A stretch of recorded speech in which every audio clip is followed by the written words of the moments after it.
Hello, everyone, and welcome back to another Only One Hotspur podcast. I'm sure that everybody listening and watching will be pretty happy on cloud nine, if you like, with the current situation for the mighty Spurs. Obviously, top of the Premier League, or joint top, should I say, with Liverpool, and goal difference separating us both at the minute. And a fantastic result again last night, so Thursday night in the Europa League, putting us in a strong position in our Europa League group to qualify. I do believe that we only need a point from our next two games to secure qualification. And add to that as well a EFL Cup quarter-final coming up against Stoke just before Christmas. Anyway, today it is myself and Joe in the hot seats, in the dugouts, if you like, as we are going to go through our all-time Tottenham Hotspur 11s. Now, the rules for this are pretty simple.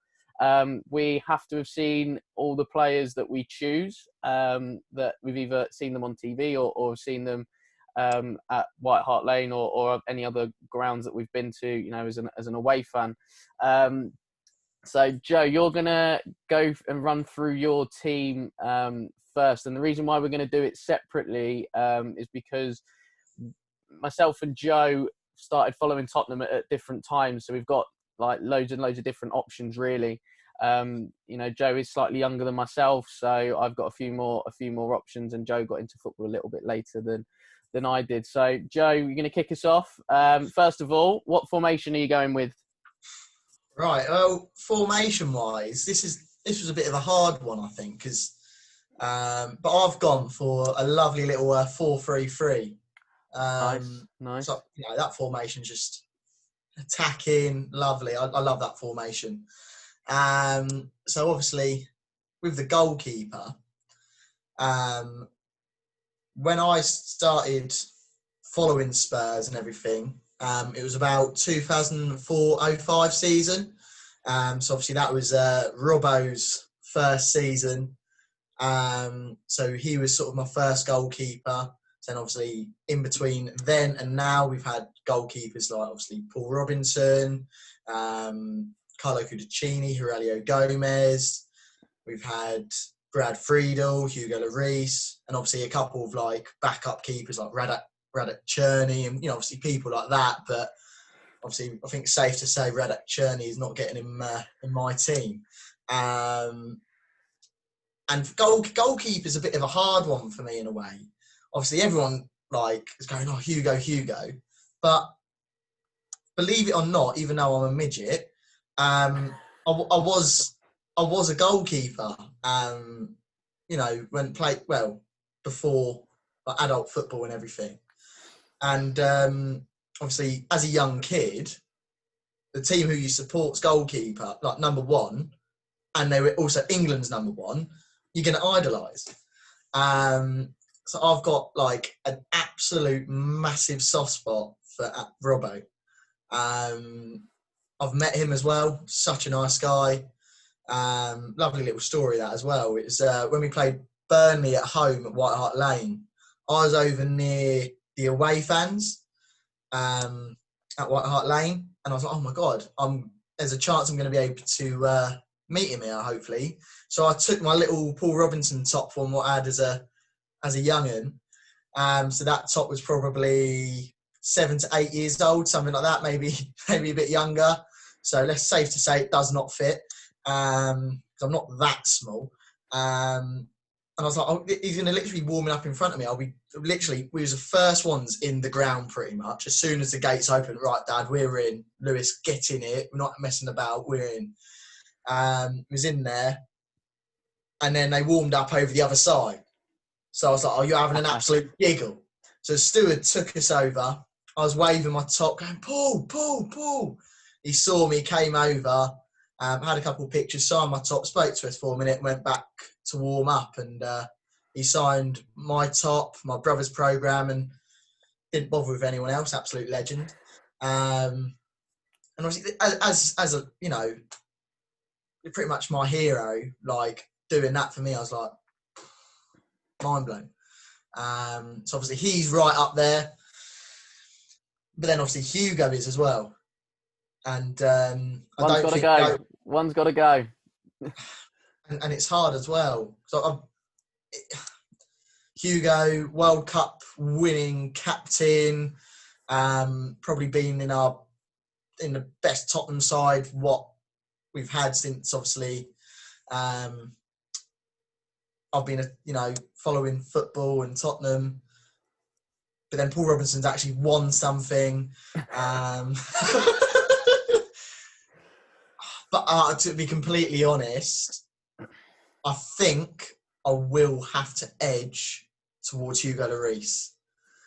As much as it hurts me to leave Robbo out, I think that's what's going to have to happen here, and I think most people will agree with that. Obviously, Robbo was absolutely class. I saw him score his goal against Watford as well. Lovely finish, almost like a Winksy feel in a way, if you know what I mean.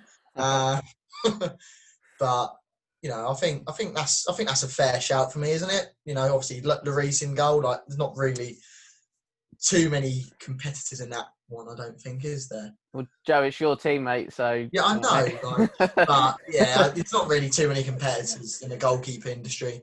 Obviously, Gomez was a good goalkeeper. Don't get me wrong, every now and then, but he had an absolute stinker in him, didn't he? And it's when it would come out. So yeah, Lloris in goal, 100%.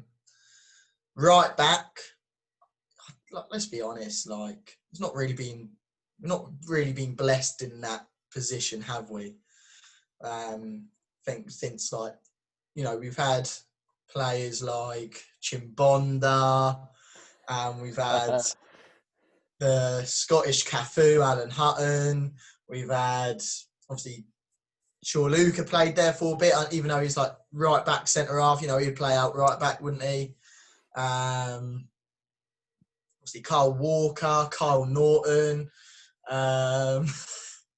Kieran Trippier. Like, come on, there's one name. We're waiting for it. Come on. Serge Aurier. Yeah. So I think, I don't think really there's not really many competitors in there, is there? I think it's going to have to go straight up to Kyle Walker. I know defensively he might not have been the best, but going forward, he was exciting.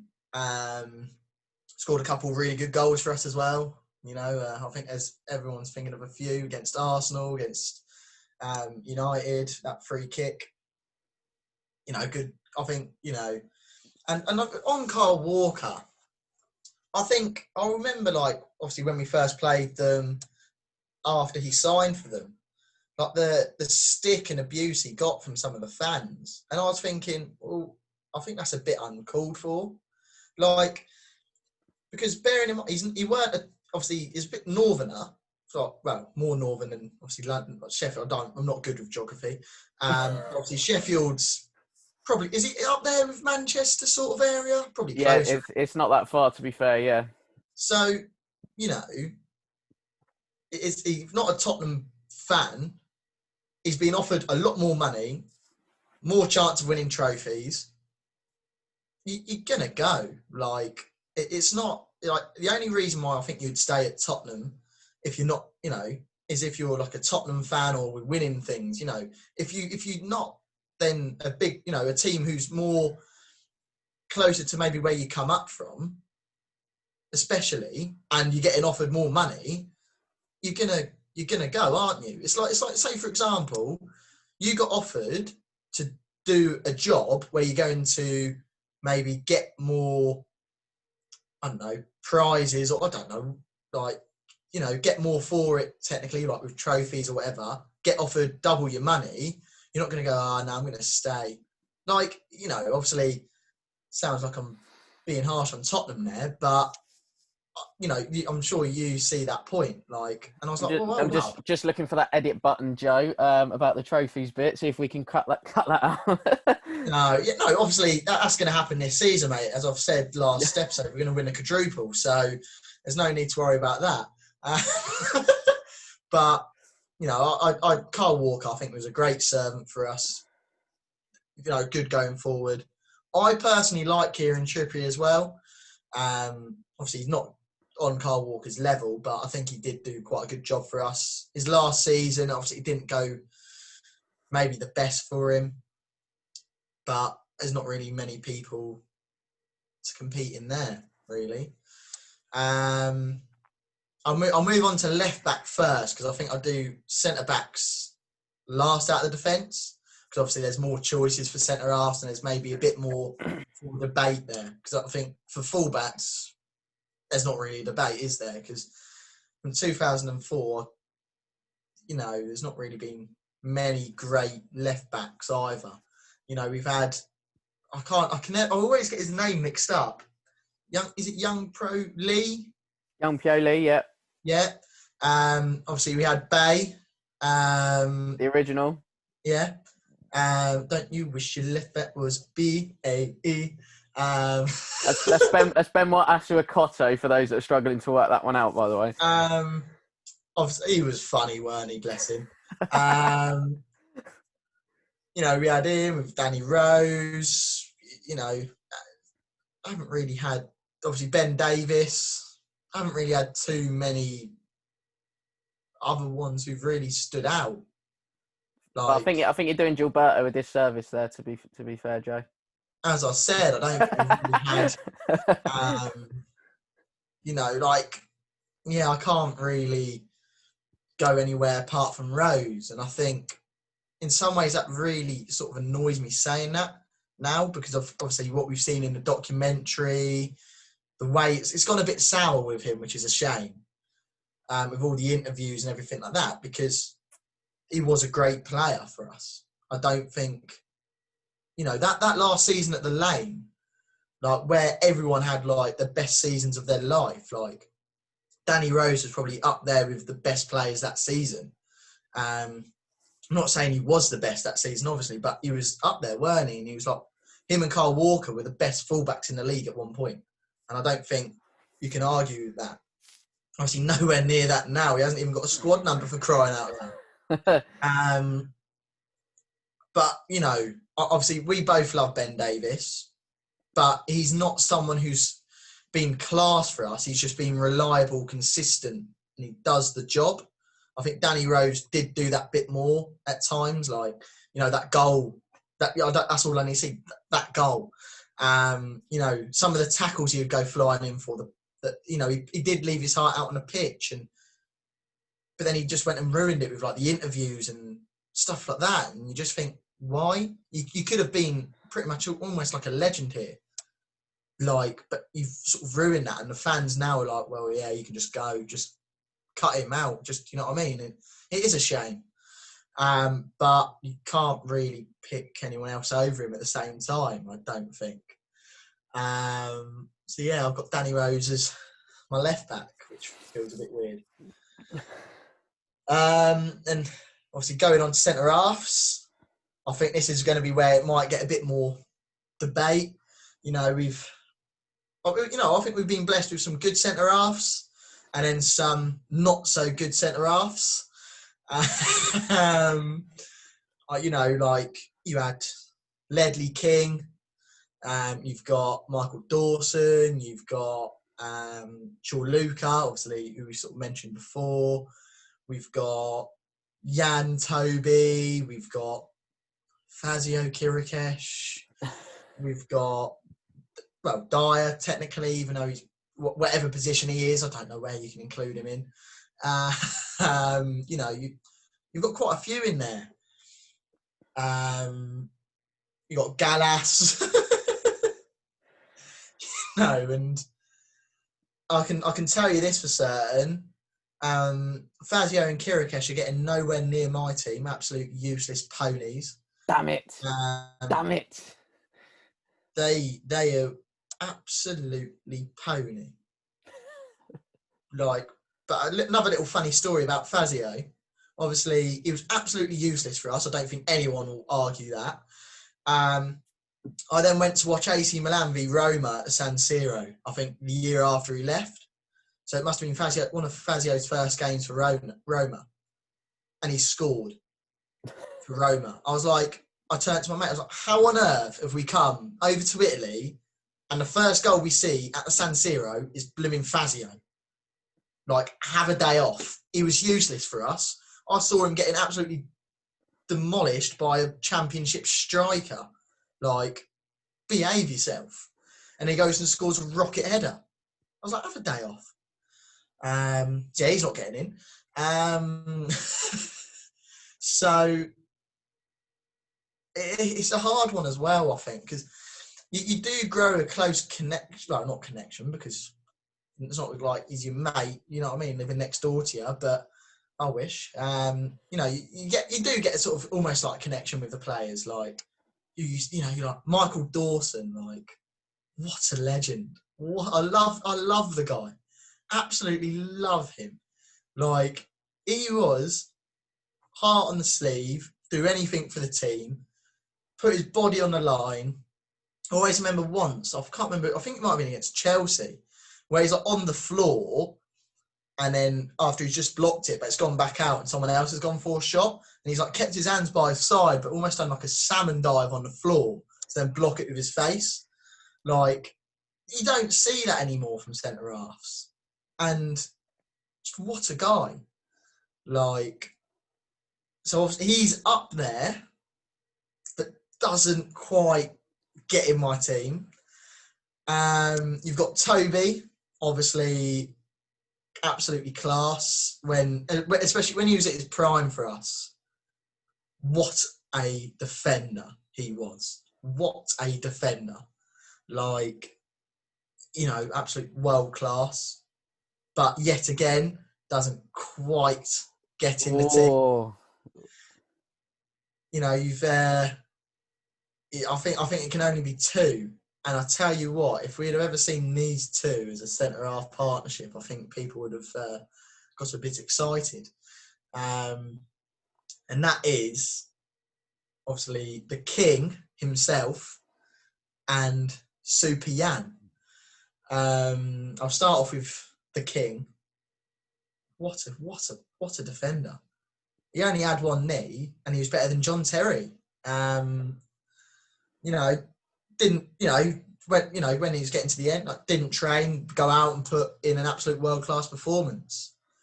And I think, as everyone would say, if it weren't for them injuries, oh my goodness, like, oh my, what a player. Some of the tackles he'd put in, like, obviously a leader, one club man, and he's got to be in there, doesn't he? If you don't put him in, I want to know what you're drinking, because I want some, especially if it's a bit of Bailey's. But then Super Jan. Everyone who's a Tottenham fan loves Super Jan. Every Tottenham fan loves Super Jan. Like, just an absolute hero. Like, you know, just, so, you know, he could have played for your Barcelonas, your Real Madrids. He easily could have fitted in there, but he didn't. He stayed with us. He absolute world-class centre-half, and some of the tackles he would put in, just everything about him just oozed class. Like, I don't think anyone could say a bad word about Jan Vertonghen. So he has to be in my team.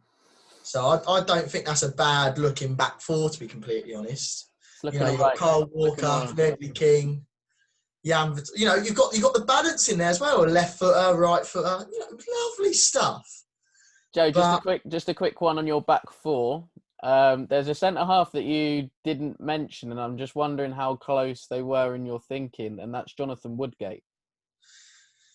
To be honest, like, yeah, he won us, obviously, Carling Cup, you know, only trophy what I've ever seen, you know what I mean? It's but to be completely honest with you, like, when you're comparing him to, you know, your Tobys, your Michael Dawsons, your Jans, your Ledleys, he doesn't get up there, because that's not in his time at Tottenham. I don't think he was there long enough really. He wasn't obviously with us for too long. Obviously, yet again, injuries and I don't know, like, yeah, he scored obviously that goal, but he can't say. I don't know. You just can't compare him to them four. So I really don't. Yeah, I think you can't. Simple as that. But moving on to my midfield three. Is it a 1 and a 2 or a 2 and a 1? Here we go. One and a two and a one, sort of. Okay. Just see how it plays out. Like he's free getting on the pitch, they'll sort it out. Obviously, first one I'll say. Well, first off, obviously midfielders. You've got like a choice of. You've got your players like Michael Carrick. Obviously, wasn't with us for long, but I don't think people can argue. He was a very good player. Obviously, his main stuff was at Man United and everything, but still a very good player. And I don't think Michael Carrick got the credit he deserved in his playing time. You've then got Hosam Ghali. You've got Jermaine Genius, who I absolutely love, by the way. You've got Tom Huddleston. You've got... your mind goes blank when you're thinking of all of these. Like, you got... Because I want to obviously leave the main ones out to then say... I can already tell, like... You got your Scott Parkers... Sandro. Huh? Sandro. Oh, Sandro! I loved him. Absolute beast. Steve was a bit of a weird one, man. Was he a winger? I mean, he just played anywhere, really, didn't he? Yeah, he just did a job, I think, but yeah. was again a fairly consistent performer, Yeah. I think. Ben Davis of the midfield. Probably, yeah. You've got, there's loads out there. And I think another little funny story for you about the Hosam Ghali. I was actually at that game where he had a little hissy fit. The funny thing is, where I was sitting, so I was in the West Stand. So that was the side of obviously the subs bench and everything. And I was a bit more in the left-hand corner of the West Stand. So as so looking towards the subs bench to my right. So you was looking across there, and then when they were announcing all the teams and everything, and then the bench, there was this when they announced Hosam Ghali on the bench, because obviously famously he was on the bench, came on like really early in the game and got subbed off again.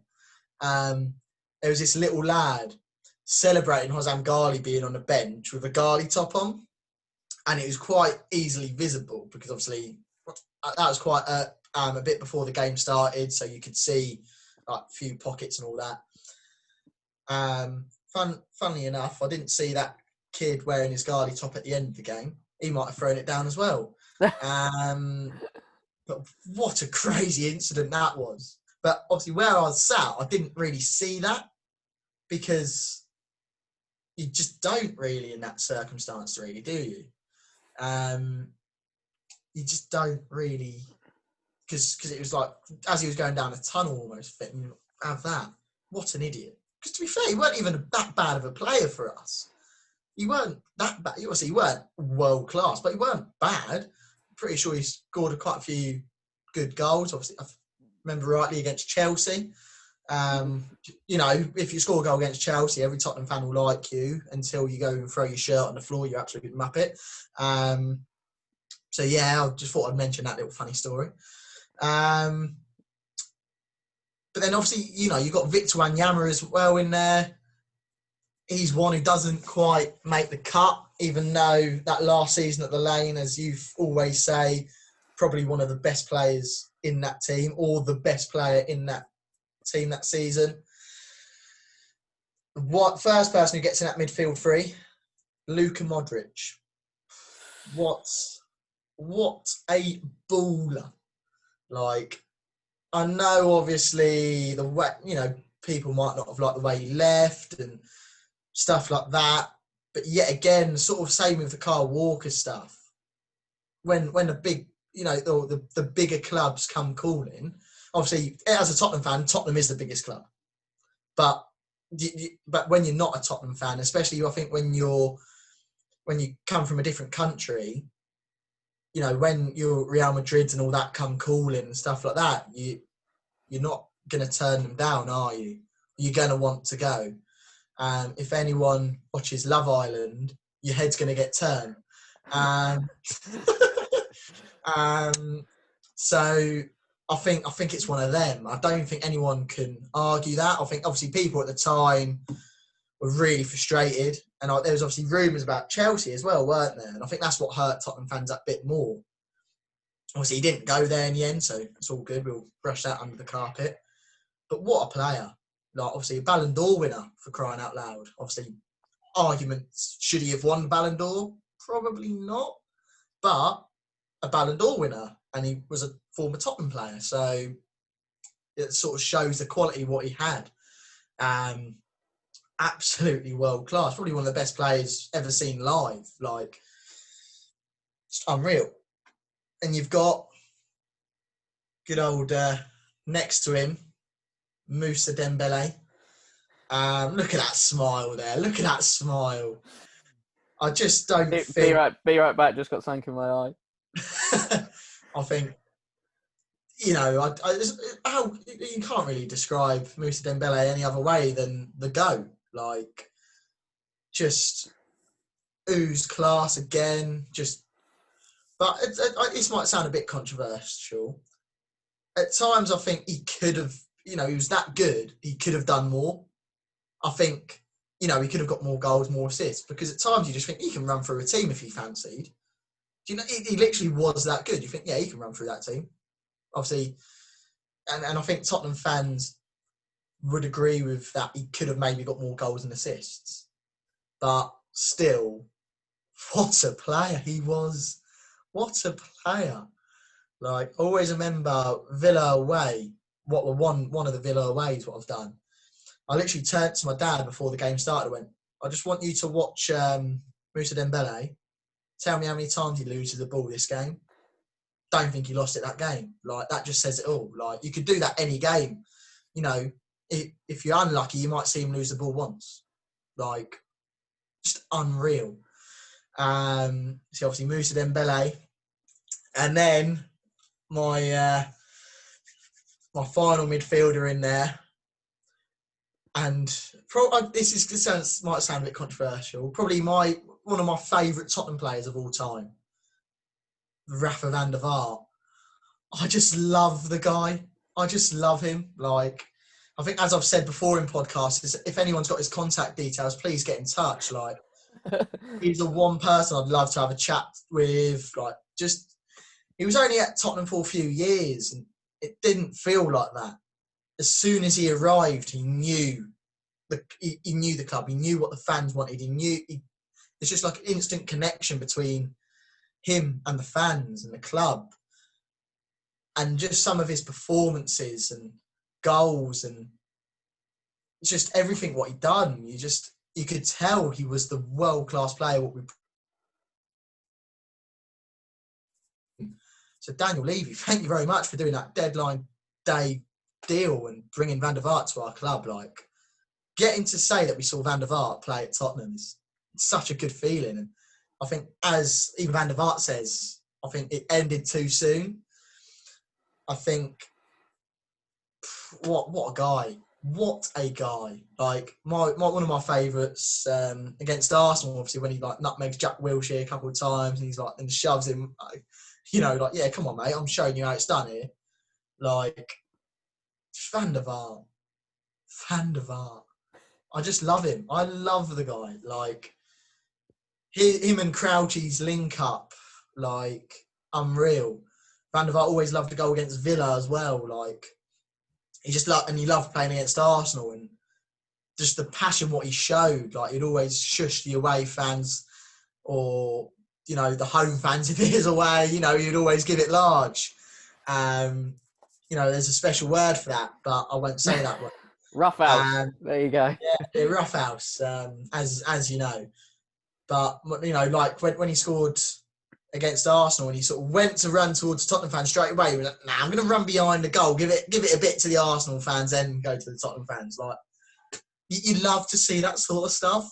And I think that's why I absolutely love him. Like, he was absolutely class. But it just a passion what he showed. So that midfield three is just a bit naughty, a little bit naughty. You've got your Modric, you've got your Dembele, you've got your Van der Vaart, and I know exactly who you're going to say. Oh, I can't believe you missed this guy out. No, but carry on. I thought he was going to say, oh, you've left Dele out then, have you? But I think with Dele, he's probably up there in contention. He might be getting on the bench. I'll have to have a word with Jose Mourinho about that if it's a Premier League fixture. Like, the thing with Dele, I think every Tottenham fan will agree with this. We know the quality he's got. The quality that boy, well, he's not even a boy. No, he's older than me, for crying out loud. I'm calling him a boy. But, you know, the quality he's got is unreal. And I guess we just haven't seen it enough over the past couple of years. Obviously, we see glimpses of it every now and then. But, you know, them first couple of seasons when he burst onto the scene, you're just like, wow, we've got a world-class player. Like, and then I think if you're a world-class player, you show it every time you're on the pitch. Every time you're out there. If it's not going for you, you still can change the game. You can do something. And I don't think we've seen that enough from Dele over the past few years. Like, and that's why he doesn't quite make the three. Because I think Van der Vaart, even if he wasn't having a good game, he would still come up with brilliance. That's my view on that one. And plus, I just absolutely love Van der Vaart. You know, if no one could notice that. And I think everyone wants Dele to get back to the quality, showing that quality, what everyone knows he's got. And I think everyone's like, obviously last night against Ludogorets, he was really good. Like, that cutback to Vinicius, 9 out of 10 people will be taking a shot there. And that's not the easiest shot because the keeper was already diving. And I think everyone's thinking, oh, he's guaranteed a goal there. He's not. Keeper, I reckon, would have saved that because he was already diving, and the sort of still what they got of it, there was the gap there, but the goalkeeper's already diving, isn't he? So I think the keeper would have ended up saving that. So for him to cut it back was class, and that is the sort of thing Mourinho notices. And I think he even mentioned that he was like, he's a team player, so that's why he's done it. And that Mourinho has noticed that, and he will take that in consideration. So I think potentially a Dele masterclass against Chelsea again, maybe. I reckon he'll come off the bench and get one, you know. But it's a shame that he can't shush the fans again because there's none in the ground. Shame. He'll just go over to Frank Lampard. Or go over to Jose. Yeah, that's what. All right, get off. Oh. But no, that's why he doesn't quite make the cut. I haven't missed any crazy midfielders out, have I? Pedro Mendes. Yeah, I didn't see too much of him, to be completely honest with you. I know he scored that wonder goal against United, whatever, but he weren't the best, was he, for us? I don't think. Apart from that, was he? No. I quite liked Pedro. He was all right. Did a bit. I didn't really. I'm openly honest. I didn't see too much of him. Obviously, he was there like only for that 2004-05 season, I think, weren't he? That was obviously when I was first getting, and obviously maybe a couple of years before, but that was the first year I got into it. And yeah, I didn't see too much of him. Obviously, you got like Michael Brown, Brownie, and Andy Reid. I saw Andy Reid score an absolute belter against Villa, to be fair to him. That was my second ever game. I got on there. If any of you have got the 2004-05 season review. Look, I'm a celebrity. I'm on that front cover with about 150 other people, but I am on the front cover. So bit of a poster boy over here. Just want to throw that out there as well. Getting on to the front three. Now this will be tricky. So good luck. Exactly. This is, I think, so far it's been quite easy to decide. But now this is where it gets hard, because I think we've been quite blessed with attacking quality, what we've seen, I think. I'll start off with the wingers. I'll sort of do the wingers combined, because they can, you could play either side, really. We've seen players like Aaron Lennon, I know who you absolutely adore over there, Nasir Chadley, who I have to give a little special mention. I think he was a great little squad player. Just for the, you've got them. You've got, I don't know. You've just got so many. Like, you've got so many wingers. And Kudu. Behave. To be fair though, I've got to mention Nkudu now. Like, he has given me some of the funniest times though. He was absolutely pony for us, but he was still he was almost like a cult hero. Like, I think that Fulham game where he's literally not been anywhere near a squad, he gets on the bench and he comes on, gets the assist. And what does he tweet? Oh, he tweets afterwards about, hi guys, did you miss me or something like that. I just thought that was absolutely brilliant. It was just class, weren't it? No one expected it, and he just comes out with that. You're like, yes. And then in the friendly last season against Inter Milan, I just have to give a little mention to this. I went to that friendly, and then when he came up to take the penalty, me and the people I was with, we was like, oh God, he's going to pick up the ball here. He's going to probably try and throw it in the goal. He's going to dribble it off again. Oh no, he's going to do something ridiculous. And he goes up and Paneka's Handanovic. I'm like, no. And Kudu's just done that. I was like, my guy, what a legend. That literally, I could not stop laughing for 5 minutes. We ended up losing that penalty shootout, and I was still laughing at the end of it just because of that Paneka. I was like, how on earth has he got that? But then, that little message what he put out, I don't know why I'm giving this much screen time to Kudu.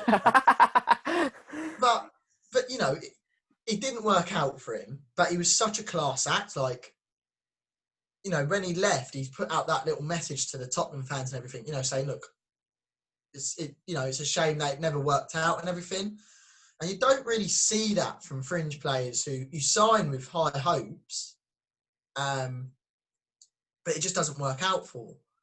And it just didn't work out for him. And to be fair, he's gone off to Besiktas, however you say their name. I'm rubbish at pronunciation, and he's been doing all right. Like, he scored that wonder goal for them, and he's been doing all right over there. So good on him. But yeah, seemed like a nice enough guy, but just nowhere near good enough.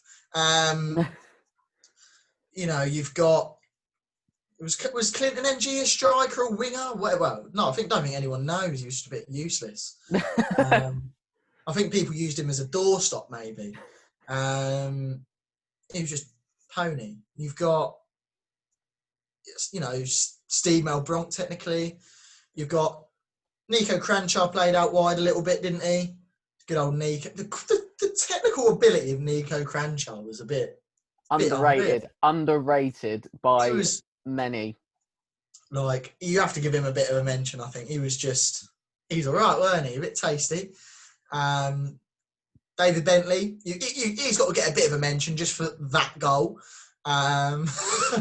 Didn't work out for him again, but the quality, he did have the quality in him, but it just didn't work out. I think he got dubbed the next Beckham, didn't he?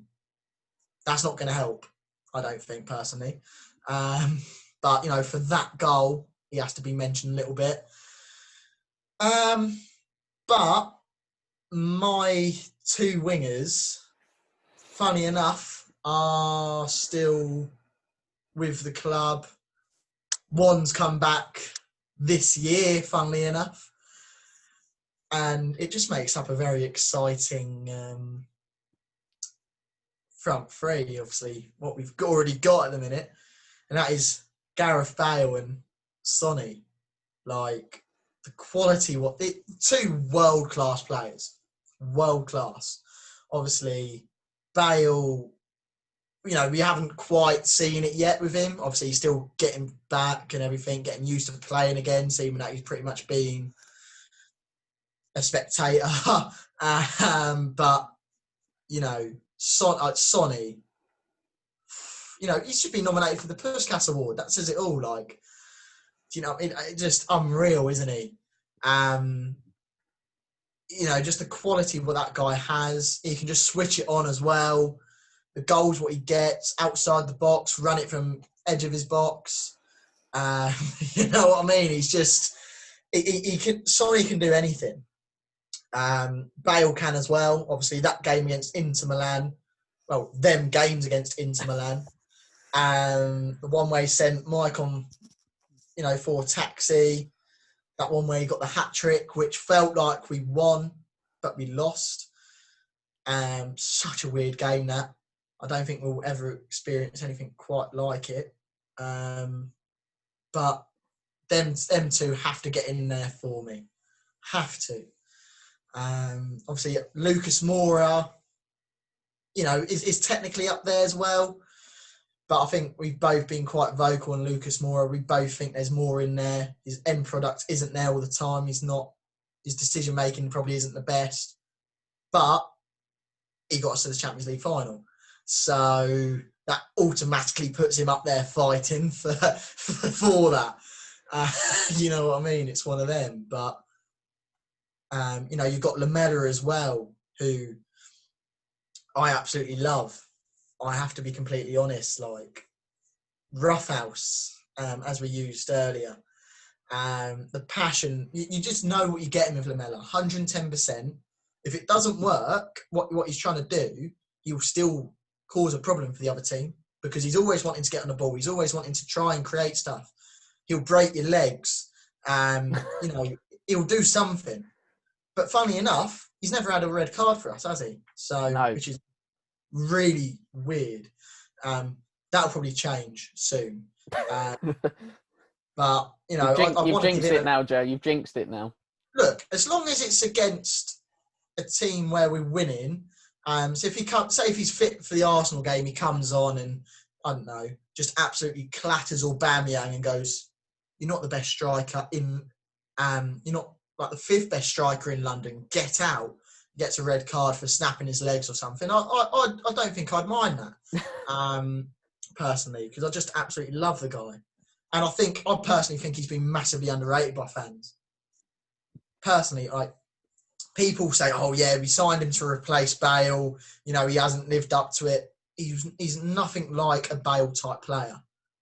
And I think people just thought, "Oh, he's Bale." He's nothing like him. He's different. And I love it. And I think when you've got a game where it's going to be a bit feisty or anything, but let's just chuck Lamela in there and add that little bit more spice. Like the Battle of the Bridge, like he was brilliant that game. I love the bit where he's walking back and he just stands on Fabregas's hand and pretends he didn't know what he was doing. You beauty. We all knew exactly what he was doing there, Eric. Absolute Coco. So he had to get a little special mention as well because I love the guy.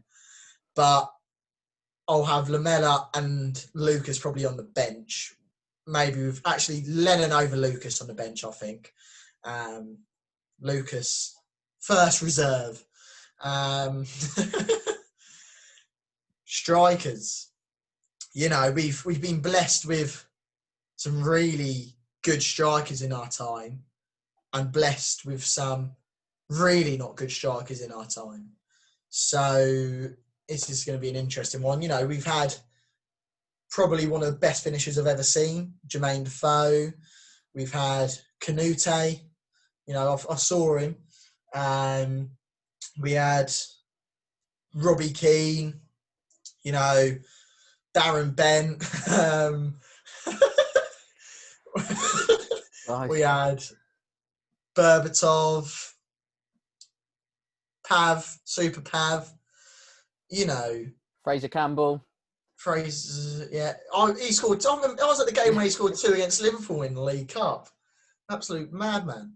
You've Crouchy. got Crouchy, you've got Soldado, you've got Vincent Janssen, you've got, you know, Lorente. Lorente, best tip in football. Bar none. There's quite a selection up there. You've got, do I have to say his name? Adebayor. Absolute God, I can't stand the guy. I just can't stand him. So, you've got some really, really good strikers up there. You've got Idaka Johnson, Oh. Oh. He played for Tottenham. People forget. But, some of the strikers in that list, like Robbie Keane, first Tottenham player I ever saw score a live goal. I remember because of the celebration. Iconic. He was class. It's a shame he went to Liverpool and then came back because he was never quite the same after he went to Liverpool. I don't believe. Obviously, Jermaine Defoe. I think every Tottenham fan's got a massive soft spot for Jermaine Defoe. Like, goals, what you would get, the quality, what that guy had, unreal. You got Pavlyuchenko. I liked him. He would get you a goal out of nothing. Literally, about 25 yards out. Oh, I have a shot here. Oh, goal. Thank you. See you later. I don't think he was maybe the best team player, but he would get you a goal, right? And that's what you want as a 4 striker, surely. Dimitar Berbatov. What a player. What a player.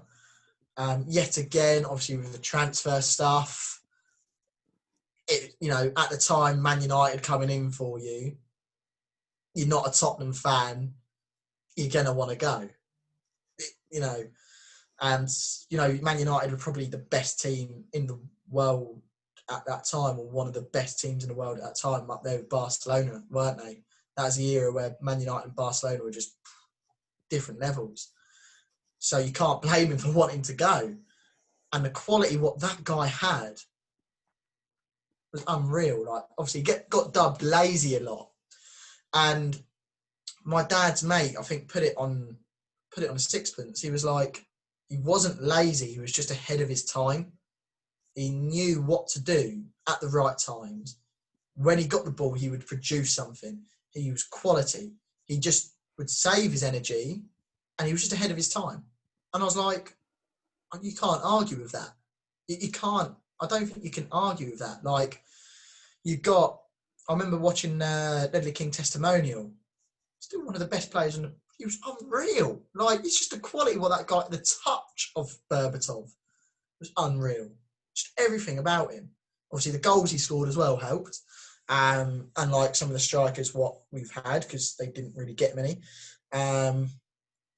Like, Vinicius has now got the same amount of open play goals as Vincent Janssen did in his time. But I don't have too much of a bad word to say about Soldado and Janssen. I think they both worked hard, just didn't come out for them. Playing behind one of the best strikers in the league at the time, but now the best striker in the league. You can't. It's hard, isn't it? Well, I don't know because I've never had to do it. But it must be hard knowing that you're not going to play every game, knowing that you're a bit part player in a way. It must be hard. But Janssen did do a couple of nice little things. I remember when we played Swansea away, and he'd done a lovely little flick to lead to one of the goals. Like, he was quality in there. It just didn't come off for him, unfortunately. But only one man can get into my team as a striker, and that is Harry Kane. Like, best striker in the league. Best striker in the league. If anyone still thinks Aubameyang, yeah. I heard there's this place where people need to go. And I think you need to go there urgently. So straight after you've heard this, get on the phone, make an appointment, and that's Specsavers. You still think Aubameyang is the best striker in the league? Do one. Harry Kane, if he carries on going on this season, he'll be getting PFA Player of the Year guaranteed. You know, like he's top of the assists, top. You know, he's scoring goals as well for fun. Like play what he's doing. Unreal, you know, just mastermind. Like a nice little stat. If you add up the second and third highest assist people, I think it's like Jack Grealish and McGinn, or Lucas Digne. If you add them two up, then you get Harry Kane's number of assists, and that's quite mad. I think at this early stage of the season, he averages out getting an assist a game at the minute, and he's also got 7 goals to add to that. You know, I'll just leave that simmer a little bit for your little Aubameyang crew or whatever, where you've got 2 goals all season and you've been absolute pony. And one of them was a penalty against United, and that's got your goal of the month. But what a guy! Just absolute class. Like you just know he's going to get you a goal. You know he's going to create you a goal. His link up with Sonny this season is a joke. A joke. Like, they're just on a link up and no teams can compete with it. That's why we're going to win a quadruple, as I've said. Like, how can you compete with that? Like, if you want to stop the season now, lads, and just give it to us, I'm more than happy for that, because I'm very confident that's going to happen. So yeah, I think, yeah, that's pretty much my Tottenham 11. Last question then, Joe. Your team's going to need a manager. Who is that man going to be to lead this team? I wouldn't mind having a go if you want, because I wouldn't mind managing the players. You know, I think we've had some interesting managers over the time. Some very good ones and some interesting ones. We've had good old Martin Yole. What a guy! Everyone loved Martin Yole. You have Juande Ramos. I can't believe he's saying that, and he's the only one to win us a trophy in the time. It hurts to say, because he was like useless. Like, he's won us a trophy, but what, like, that season after, what was it, like 8 games, 2 points? Just, oh my God. Harry Redknapp. You had Tim Sherwood. You had the Magic Man. Mauricio Pochettino. Like, obviously, Jose. AVB. Yeah, less said about him the better. He was just boring, though. I think with every other manager, there was always something going to happen. With Juande Ramos, in the second year, it's just, we're going to get beaten here. So that's still something, isn't it? Like, and like, you know, you knew something bad was going to happen. With AVB, it was just, we just keep the ball. Okay. Wait, the game's ended. Oh, that's a shame. Boring. Yeah. Jose's going to win us trophies, but obviously we can't say Jose yet because he hasn't, but he will, as I've said, quadruple. So it's got to be Poch. There's no other guy. It's got to be Poch. I think my second choice, I'm going to have an assistant in there. I want Martin Yole as my assistant. Just love Martin Yole. And then Harry Redknapp is the guy to go out and do the interviews for transfer deadline day. Just for that the window down stuff. Yeah, we've got Nico Crenshaw back in, crack, little lovely. And Harry, about 40, lovely, tiny little player, he's tiny. Just that sort of stuff. I don't think anyone will complain too much. Poch just for the magic.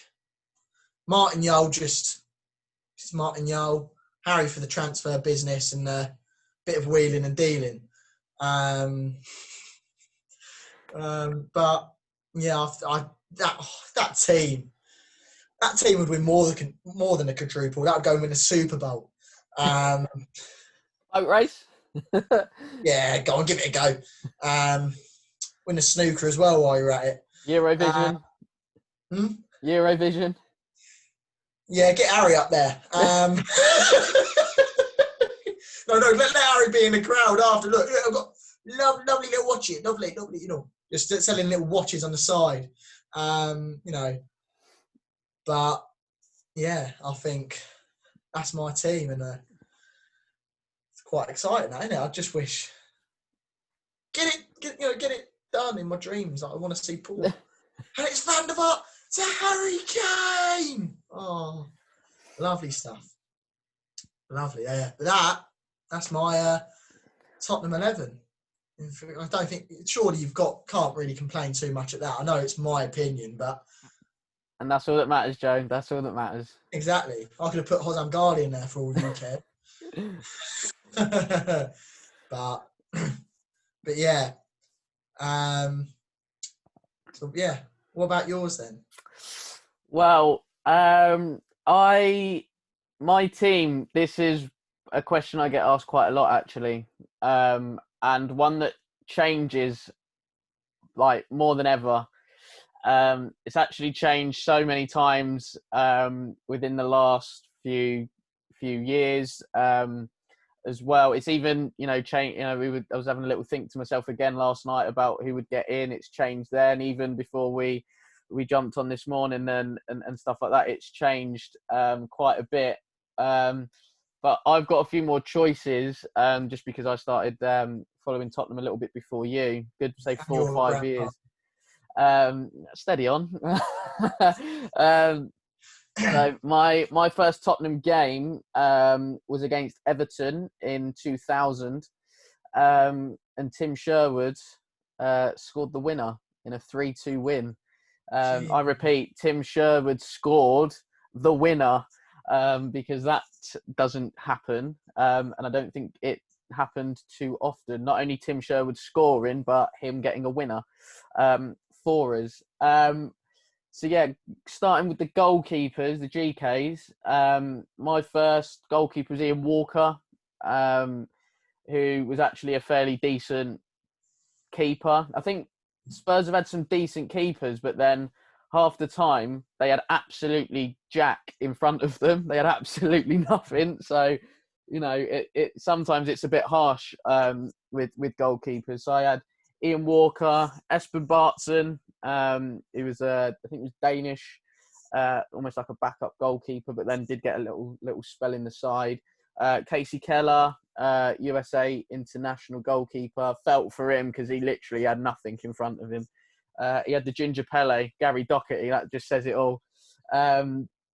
Moving on from Casey Keller, it was Neil Sullivan, Scottish goalkeeper we got from Wimbledon. He then went on to sign for Chelsea when Ranieri was there, and they were buying anybody and everybody when Abramovich first turned up. From then, Neil Sullivan on to Paul Robinson. As you mentioned before, the likes of Radak Cherny in there as well. Then from Robbo, we had Aurelio Gomez, and then Brad Friedel, Cudicini in there as well, and Hugo now. And then we've had like Gazaniga and people like that as well. For me, this is quite a straightforward one, and it's Hugo Lloris is getting in my team as a goalkeeper, and I could not believe I couldn't believe it when we signed him. He was one of the most coveted goalkeepers in world football at the time, and we signed him for £8 million, rising to £12 million. Olympique Lyonnais, you got levied. I'm sorry. To sign, like I say, one of the most coveted goalkeepers in world football for a maximum of 12 million. Let me just get the police out, because that's daylight robbery, like literally daylight robbery.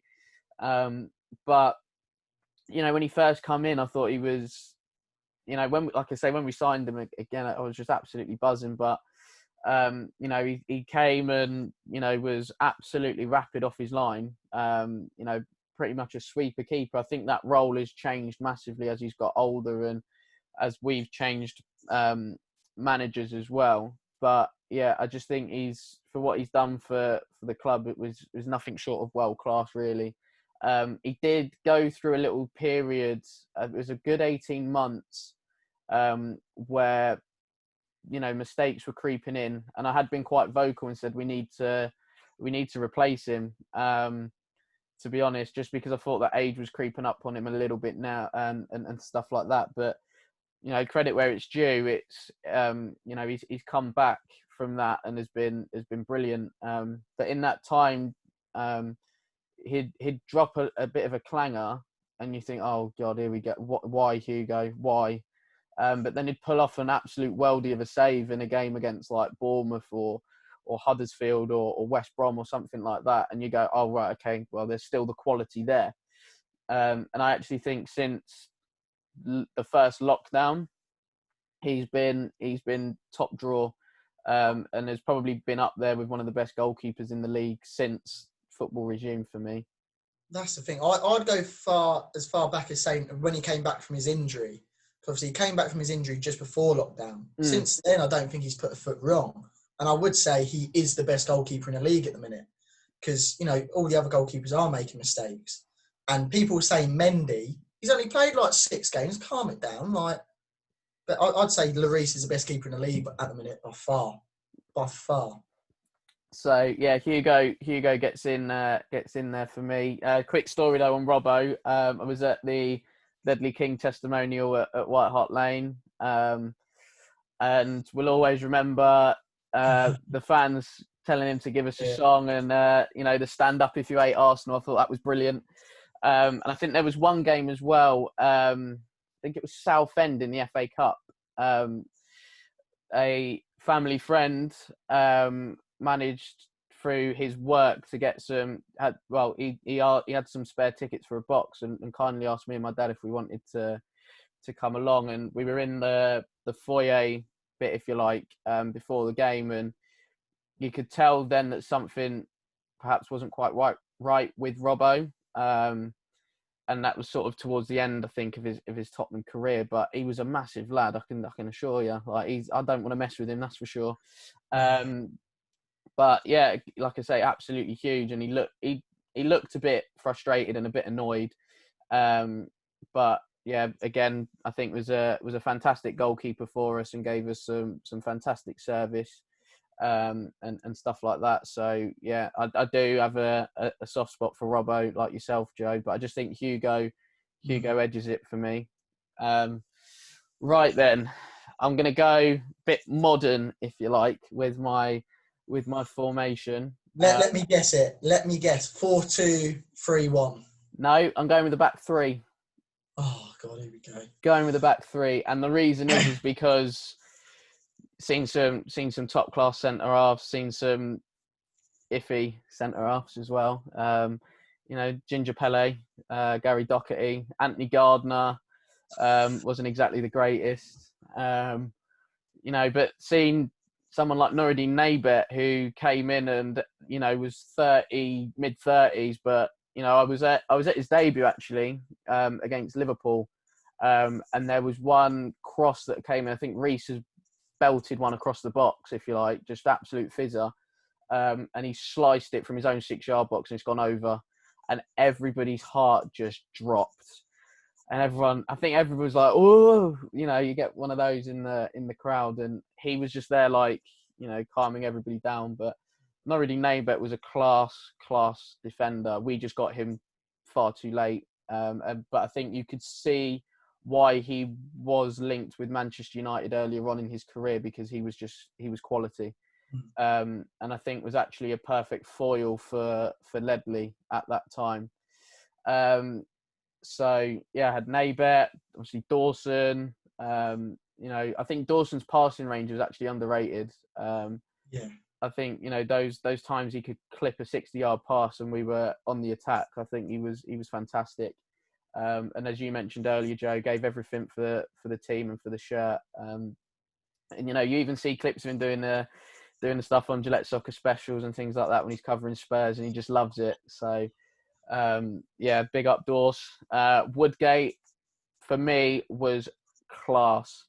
Was a class defender, Jonathan Woodgate. But for injuries, I think he'd have had many more caps for England as well, because you could see the quality of him, but then you could also see that the injuries had just taken their toll on him a little bit.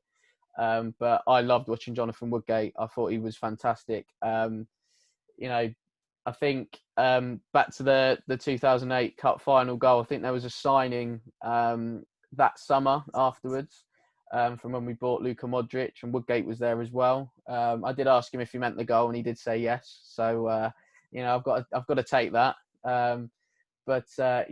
Woodgate for me was fantastic. And I think he's even come out and said about Ledley, and that he didn't train, was the best player on the pitch. And I think the first time that those two played together was the League Cup final as well. Not that you'd know it with the performance that they both gave that day, because they were both top class. But then also seen, Cabal, Basong, Sebastian Basong, who for me started off really, really well. And then I think we bought William Gallas. And then Basong just sort of fell away a little bit, which was a bit of a shame. The less I say about Gallas as well, the better, because I just go back to the 4-2 against Chelsea at White Hart Lane, and he gifted Chelsea 3 goals. Still hurts me.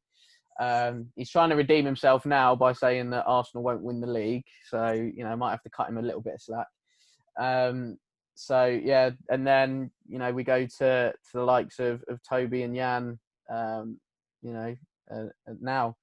But my back three is Toby as a right-sided centre-back, Ledley in the middle, and Jan Vertonghen, left-sided centre-back. I think that as a back three would have just been top class. And I had to play with the back, because I have to get those 3 in. And it's as simple as that. Toby, for what he's given us, his relationship with Vertonghen as well has just been outstanding.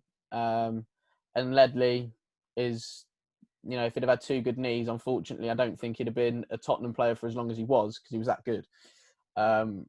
And again, would have had more caps for England. And I think if, you want any more, ratification as to how good Ledley King was, Fabio Capello took him to the World Cup in 2010, knowing all his injuries, and knowing that he may only get 1 game out of Ledley King throughout the whole tournament.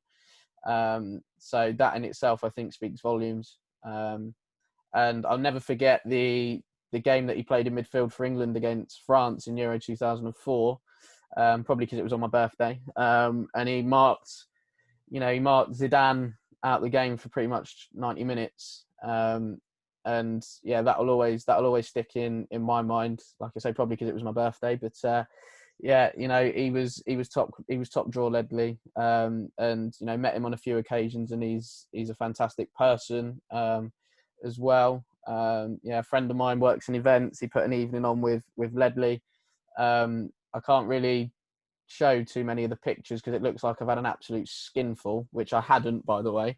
But my eyes look like they're on they're onto something else.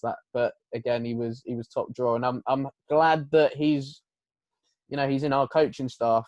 It seems he's making an impact on the team and on the squad in a good way, because I think I always would like to see more former players return to their clubs and do a bit of coaching if that's what they want to do, or ambassadorial work. So I'm pleased we got Ledley as well. For myself, being a young black coach, it gives me somebody to look up to as well, and it gives me hope that I can aspire to be like that particular person one day.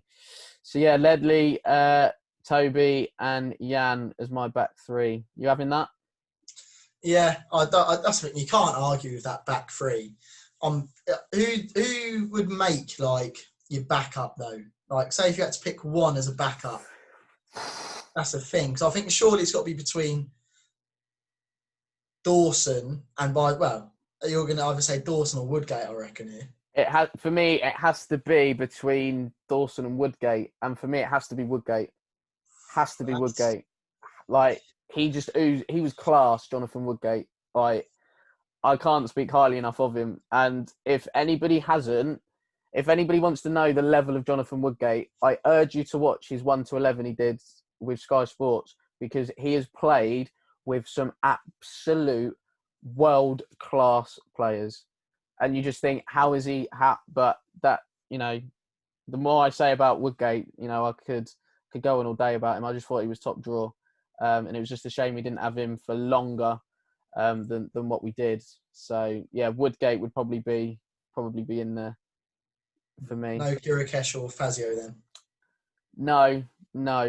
They don't make the cut, I'm afraid. Kevin Wimmer as well doesn't make the cut. Kevin Wimmer was actually all right though. I liked him. I just thought it's a bit harsh on him because Jan was so good. And I felt he was a bit unlucky when he came back into the side. I know he scored an own goal at the Emirates, and I thought that was a bit unlucky. And I don't think he really recovered from that. But no, again, I thought Kevin Wimmer was good. I actually thought Kirikesh was all right. I know a lot of Spurs fans will probably cane me for it, but yeah, me included. I've never, until probably Davinson Sanchez, I've never seen a centre half so quick. And I think actually, good. No, but a lot of the time he did get Dawson out of trouble with his pace, Kirikesh, just because Dawson wasn't the quickest. But yeah, like I say, I think Kirikesh did bail him out a few times and whatnot. So I'm on to my wing backs. Yeah, I've seen right side. I've seen Stephen Carr, Noé Pamaro, Charlie, Gianluca, Kyle Walker, Kyle Norton, Trippier, Aurier. But for me, it has to be Kyle Walker. I just thought he was brilliant. When we signed him, I was a bit like, okay, what have we bought? He went on loan a couple of times, but then I think that our last season of wearing Puma kits is probably the best that I could describe it. But I thought he was brilliant that season, as well as the last one at White Hart Lane. As you mentioned, the goal against Arsenal. I was at the game. The free kick he scored against Blackburn, which come out of absolutely nowhere. Didn't even know he didn't even look interested to take the free kick, and I think he's just done it. But yeah, he was brilliant for us. Gave us some good service. And I was at the game with the free kick against United as well, which Sandro scored an absolute worldie that day. And again, that one come out of nowhere. But look, when he left, I couldn't begrudge him of anything. He was with us for 9 years. I know he could probably see the direction of the club and where we were going, but I think, as you mentioned earlier, it was a good opportunity for him to pretty much go back home, earn a lot more money than perhaps what he was on. And I don't think people realise it sometimes, but footballers have quite a short career and a short lifespan in comparison to the average working person. And I don't begrudge anybody that is getting offered any sort of money, footballers wise, because do you know what? I'd probably do it myself.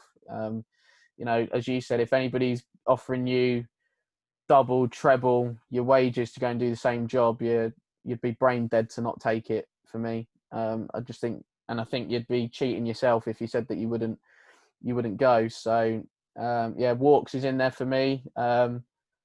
Special mention out to Stevie Carr because he was consistent.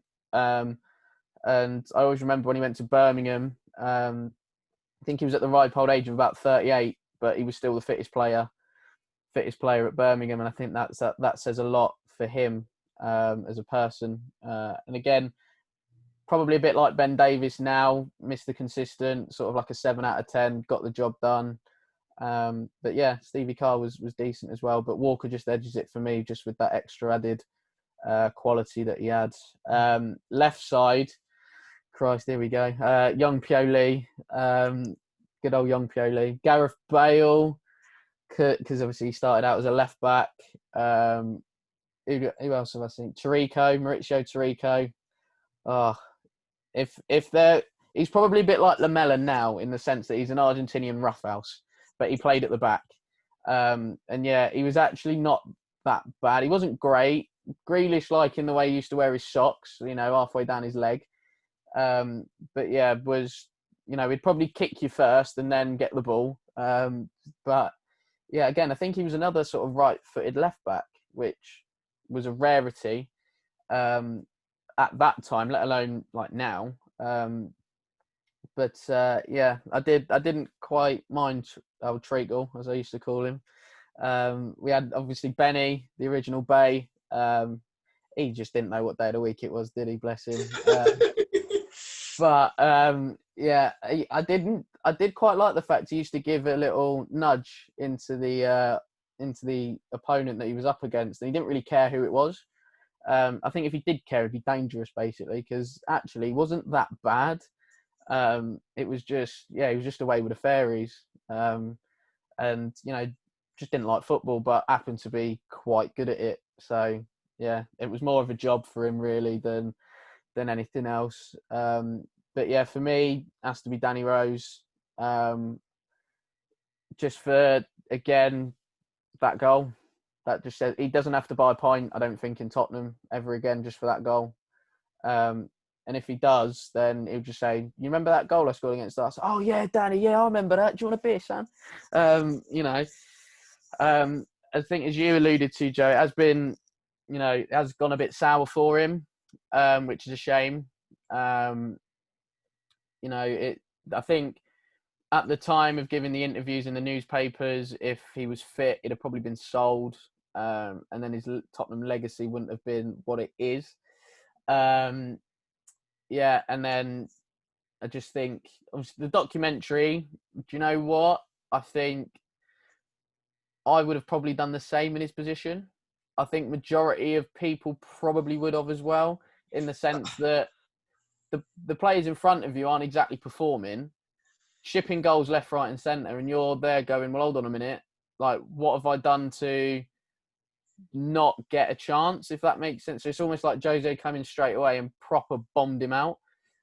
Listen, I know when a new manager comes in, you're going to have the players that you want with you and those that perhaps you don't want. But do you know what? For me, I would have, if I'm a right-sided player, for example, and then somebody left-footed is playing on my side, I would question it. Same way that Rose questioned why Tanganga's playing at left-back and not him. So, but again, I think, as you said, probably the best. I think Walker and Rose were probably the two best fullbacks in the league at one point. And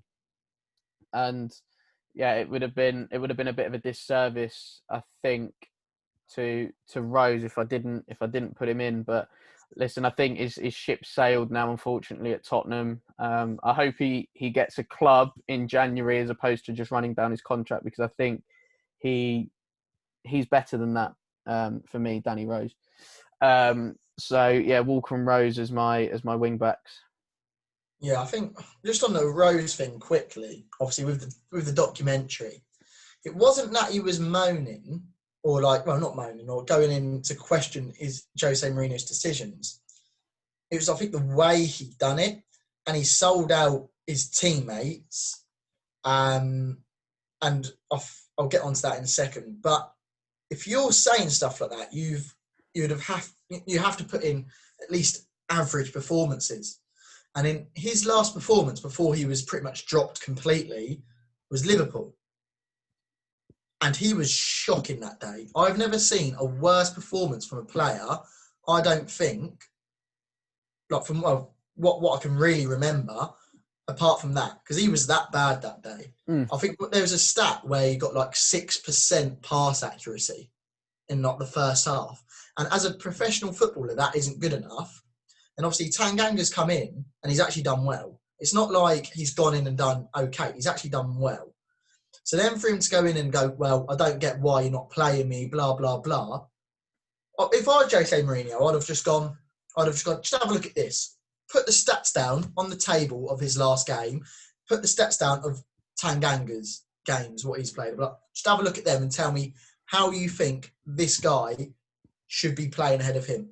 Just explain to me that. And then what could Danny Rose's argument be? Oh, well, I'm a bigger player, I'm left-footed. Yeah, but he's doing a better job. I don't know. I'm like, for me, I'm quite small. I could be a pilot.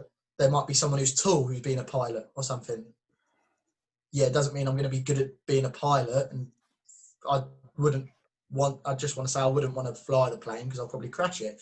But you know what I mean? That's the point I'm making. Like, just because you're suited to that doesn't mean you're doing a good job at it. And I think it's a bit cowardly, like the way he went and done it, like to sell out his teammates as well. It just showed that he weren't necessarily the team player what we all thought he was as well. And I think, you know, what Toby said in his about Jose Mourinho, if you work for him and all that, he'll love you and that. But if you're annoying, you're pretty much out. And I think a few people at the time thought that was about Delhi. I'm certain that weren't about Delhi. That was about Danny Rose. That was definitely about Danny Rose. Because I think Delhi's actually been quite a good professional with all of this, apparently. Obviously, maybe not the hardest worker in training or whatever, but he's not been sour or anything like Danny. So that's all I want to say on that, to be fair. That's all right. That's all right. Yeah, midfield. This is where it gets very, very interesting. And this has been chopping and changing. Even when you were doing your team, mine was chopping and changing. So that's how hard it is for me to pick. Central midfield wise, I've gone from seeing Tim Sherwood and Stefan Freund as a midfield two, you know, to seeing the greatest of all time, Moussa Dembele, Luka Modric, Van der Vaart, Scott Parker, Sandro, Tom Huddleston, who was my dad's favourite player at one point because he reminded him of my dad's idol, Glenn Hoddle, with his passing range. Genius. I actually thought there was a time with Genius that when he was playing, you didn't really notice him. But then when he didn't play for us, we often lost more than we won, which I thought was quite strange. Or, you know, we'd draw where we should have won, or, you know, we'd lose where we could have drawn. And all of a sudden he'd come back in the team, and then those little dips started, you know, those losses were turning into draws, and those draws were turning into narrow wins. And I actually thought he was a good servant for us, JJ. Love him as a pundit as well. I must say, I think he's a brilliant pundit. But there's one man this team's getting built around. It's the greatest of all time. It's Moussa Dembele. Yeah, it's Moussa Dembele. Enough said. I remember when we signed him from Fulham for 15 million. I got some family that live up in Manchester, and they were fuming because they felt that United should have gone and bought him, because it was just after they played Fulham played United when Van Persie scored, and they were livid because they were like, he was ridiculous, like he's so good. We bought him, and then I was like, okay, didn't really know too much about him, and then all of a sudden I quickly got to know about Moussa Dembele, and my goodness, what a player. Like, what a player. Just as strong as an ox, but ballerina-like feet. You know, he was just ridiculous. Could do everything, like everything. I think, as you said earlier, probably could have done with more goals and assists, and stuff like that. But, you know, I think the job that he did do for the team was a good one. You know, and I think there was a spell where he had to play alongside Nabil Bentaleb in our midfield. So, you know, give Mo some credit, because he's probably had to do it on his own. You know, the game that will always stand out for me, North London derby at Wembley, Harry Kane's header, the 1-0. Never seen anybody control a three-man midfield on their own like Moussa Dembele did that day. And yeah, he was immense. And the quick story on Moose as well. There was an event on at Pro Direct London. Adidas were putting an event on, and there was him and Lamella there. And I knew somebody that worked at the shop, and they told me about it. I said to my dad, "Look, can we go?" My dad was sort of umming and ahhing. And then he picked me up from wherever I was. I can't remember where I was, but he picked me up, and then he said, "Right, do you wanna go to it?" Because I was on at him. And he said, like, "Right, do you want to go to this thing then?" I was like, yes, Dad, it's Moussa Dembele. Like, I have to meet Moussa Dembele. Like, I felt a bit for Lamela because I was literally only there for Dembele. And yeah, we went there, and there was like a few challenges going on and stuff like that. And it was quite funny because I turned up in like a Nike tracksuit to an Adidas event. So yeah, I managed to get my picture with Lamela and Dembele, and then on the way back, bumped into Ben Davis, and his lovely girlfriend. So yeah, that was quite a nice one. Again, got a picture with Ben, and stuff like that. So ideally wanted one with his girlfriend because she's all right, but yeah, unfortunately I just had to settle with Ben. I think that was just after we played Juventus in pre-season friendly at Wembley, as well. So yeah, but no, team's getting built around Moussa Dembele. Yeah, just give him the ball, he'll sort the rest. It's as simple as that. Alongside him, Christ. It's going to be where it's interesting, I think. Yeah, too interesting. This has changed a lot, and I could probably just flip a coin right now as to who's getting in. But I'm going to go with this particular player just because I think we had him at his prime more than the other player that was in question. So the player that's going in is Rafael van der Vaart. The player missing out is Luka Modric. I can live with that. Van der Vaart. Rafael van der Vaart doesn't need any introductions, really. It's Rafael van der Vaart. I was actually on holiday when we signed him from Real Madrid for £8 million. We signed Rafael van der Vaart for £8 million. We signed a player from Real Madrid for £8 million. Ridiculous. Like, if he had, I always say this, if he had an inch, the slightest inch of pace, he would have been a full-on world beater. But unfortunately, he didn't. It'd give you an hour, but my goodness, what an hour it was. So, yeah, I mean, he just got it, didn't he, Rafa? He just knew what it was. Like, he just got it. That's the biggest. But not only that, the quality that he produced in games. I think there was even a time in his second season where he'd even play off the right-hand side sometimes. And again, I thought he was even just as good off the right as he was as a number 10. And yeah, I just thought he was just class.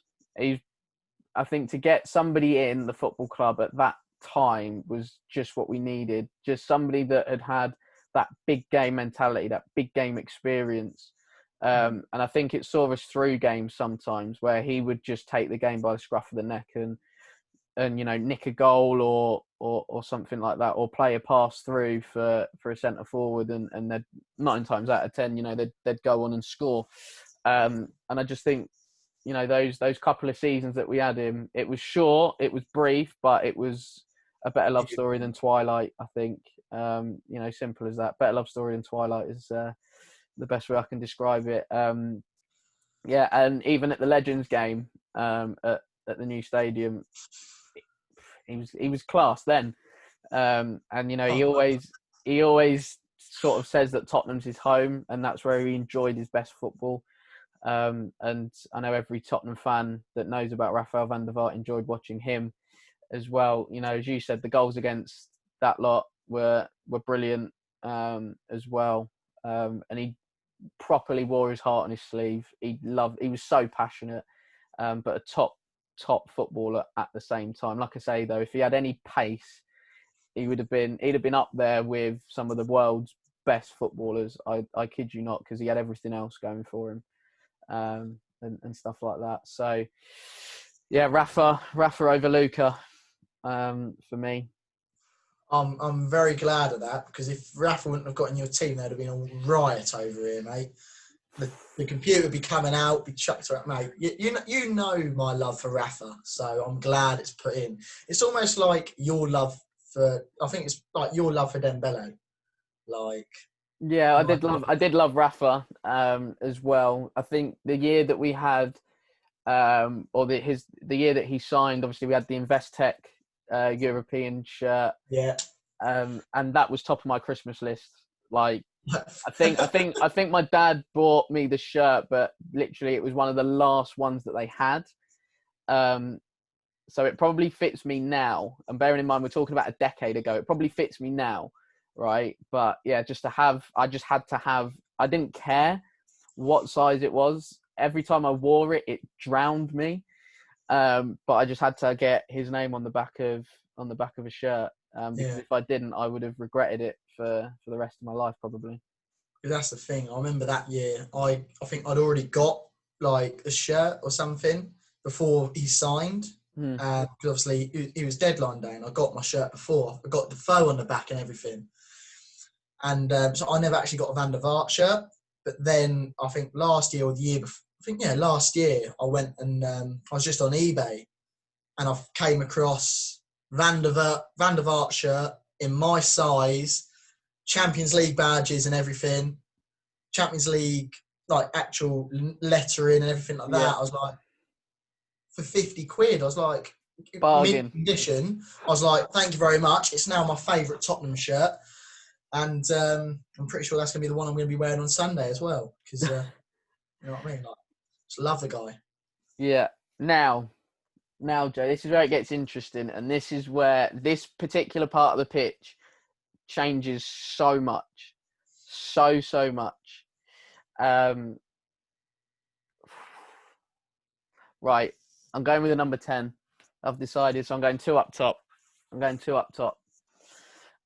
the player that's playing in the number 10, I've only got two words, and that is entrance fee.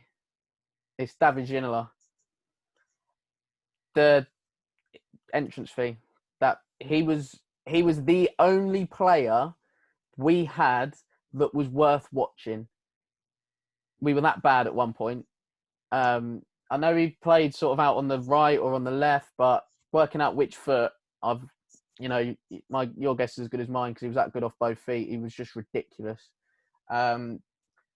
If anybody else again wants ratification, I think 1999, he won Player of the Year, right? Tottenham finished mid-table. So that just says it all. He won Player of the Year and we finished mid-table.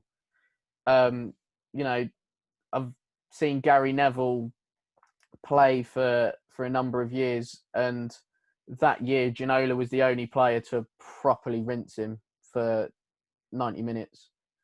Like, he could go either way, like I said, off either foot. The entrance fee, all the ladies loved him because he was a good-looking fella. And even at Ledley's testimonial, it was great seeing, Ledley and Paul Staltieri and Berber, all of these, but Ginola just added the little extra. And every time he touched the ball, it was just a massive roar. Like, again, his stint with us was short-lived, but he got it. He was a proper Tottenham player. And yeah, I mean, the way he left, I cried the day he left, put it that way. I fully burst into tears because, the man in the suit, as some fans will recall, sold him for next to nothing and didn't want him. And everybody was like, what? Like, he's the only good player we've got. Why are you getting rid of him? Why on earth would you sell David Ginola? But yeah, I don't think I've got anybody to really win the ball back. Maybe Moose. He's got to do a lot of covering. But yeah, Ginola has to be in my all-time Tottenham team because he was that good. And the thing is, he had absolutely nothing around him, like nothing. And for him to do what he did at that time was just incredible. And I don't know if anybody's watched Premier League years, for those that don't remember him. But when he went to Villa and was getting called fat by his manager, he then scored a pretty decent volley, by the way, ripped his shirt off. And let me tell you, if he's fat, then my goodness, because he was shredded. He was absolutely shredded, Ginola. But yeah, he was just top draw. And yeah, I can't speak highly enough of David Ginola because he was worth it, as the advert would say. And yeah, he was the 30 quid entrance fee at that time. So yeah, I mean, I could go on all day just speaking about the things he could do with the football off both feet, but because his left, I think he was right-footed, but his left was equally as good, or he was left-footed and his right was equally as good. You know, it was just crazy, like a dream of a footballer, and I'm glad I had the pleasure of watching him. And every time he comes back, I shout his name. I don't sing it, I shout it really, really loud. Because he was just that good for us as a player. And if I didn't get him in my team, I would not die a happy man. Put it that way. Fair enough. I think that's probably one of the only players, Joe, that I've put in that you don't particularly know. That's a thing, because obviously he wasn't there for when I got into it. So I'm not going to put in someone who I've never watched. Yeah. Point. Like, it's my team from what I've seen. You know, that's why Michael Brown was within more of a shout than him, sadly. You know what I mean? It is, yeah. But I've got Rafa, so. I've got them both. And it would have been great to see how those two would have linked up as well, because like they were just class footballers. But yeah, I think as well, like in that, I know Ginola was more of a winger and more of a wide player, but I, 100% believe that he could easily play as a number 10. But we've had some decent wingers, I think, over our time. As you mentioned before, Steve Malbronk, Steve Bale, Lennon, and players like that. I love Aaron Lennon. He's my idol. He's my hero. So yeah, but I think we've had some good wide players. We've had some shockers. Don't get me wrong. Jamie O'Hara. I know he was a bit more of a centre mid, but he could play out wide. Bentley, as you mentioned before. Giovanni Dos Santos. I was buzzing when we bought him, by the way. Giovanni Dos Santos. I remember me and my friend. We never used to get that excited about signings, but I think there's only a few that we actually have. Van der Vaart, 100% was one. Gio was definitely one. And another was Edgar Davids, believe it or not. He doesn't get in this team, the Pitbull. But again, Davids brought something else to this team, or to Tottenham at the time. Again, a winner's mentality, been there, seen it, done it, got all the T-shirts and stuff like that. But I do remember when Tottenham got drawn against MK Dons in the League Cup around 2006. I was mascot that night. And we're waiting in the players' entrance, to get programs signed, everything like that. Pretty much every player that came through was like, "Oh, hi, you all right? Yeah, signed it." And off they went. One player, game face on, Edgar Davids, just straight through. And I was like, Edgar, like kid in the sweet shop, like, please, and no, just walked straight through. And Martin Yole was behind him, and Martin Yole shook his head. But he was the ultimate professional, really. Game face on, and he just went. But that was a special night as well, because I never thought that MK Dons would ever play Tottenham. I know Tottenham have taken a couple of scratch sides, if you like, to Dons in recent years. But this was like a proper bona fide game. I never thought it would happen, so I actually lost a bet with my dad because I said it would never happen, and it did. And yeah, for me to be mascot that night as well was something special. Seeing players that I idolised, but then also being there for my local team and stuff as well it was a special night, and one I won't forget. Right, front two. This is tricky. This is tricky because I've seen players like Stefan Everson who loved an injury, even more so than Lamella. Chris Armstrong, who was a bit miserable, bless him, but was okay. You got Celez, is just Celez, like absolute beast in the air.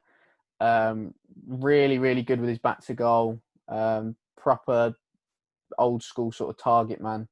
And yeah, Celez really. Teddy Sheringham, class, just class. Everything that Teddy did was just class. That's probably, and even looking at him now, he looks like he could still play. Like he's approaching 50, but he looks like he could genuinely give you 90 minutes. And yeah, he's just a top draw footballer, Teddy Sheringham. Yeah, you know, Keno, Robbie, again gave everything for Tottenham. Got Canute, who I thought was all right as a striker. Was linked up quite well with Keane, as did Teddy, to be fair, because there was a time that they both sort of played together, and that was quite interesting because you didn't know what was going to happen because they were very similar types of players. Liking to drop into pockets and finding spaces. So they'd have probably been really good number 10s, actually. Then you've got like Jermaine Defoe, who I absolutely love and still reference, now. Helder Postiga, bless him. Bless him, yeah. Just never worked. I think he scored one Premier League goal or something crazy like that. Had a great chant. He comes from Portugal. He hates the Arsenal. But yeah, I think for him coming over at such a young age, fairly hefty price tag for the time. I think it was like 8 million or something. But yeah, sadly, it just didn't work out. And then I think there was a recent tournament and he was still going strong at and you think, blimey, is he still playing? Like, I remember him as like a 19-year-old at Tottenham being absolutely pony. Then, you've got the likes of Soldado, Adebayor, Janssen, Harry Kane. So this is going to be tricky. That is for sure. Got Super Pav and Crouchy as well. Quick story on Super Pav. I actually met him at Bicester Village one time, shopping outlet. I was just sort of ambling around with my mum and dad and saw this guy who was a bit stocky. Definitely looked like, I know it's a bit of a cliche, but definitely looked like Eastern European. And sort of I thought, is that Pav? And Dad's going, no, I can't be. I said, well, it looks like him to me.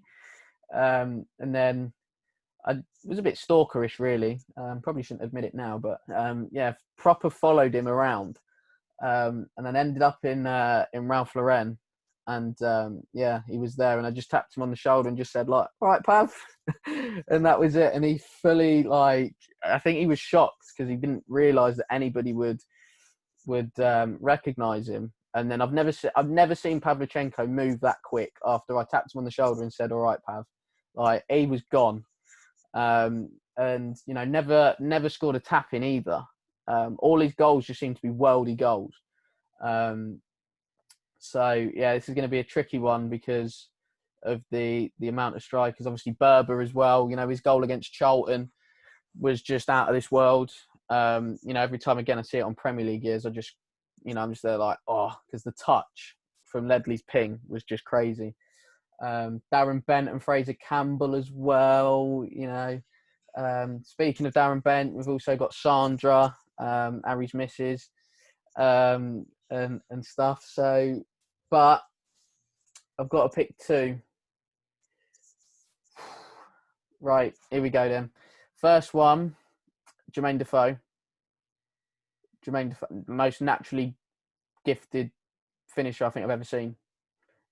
Just smelt goals. It was ridiculous. And I've never been that confident when a striker's through on goal as I was with Jermaine Defoe. I just knew he'd at least hit the target minimum. And yeah, I absolutely love the guy as well.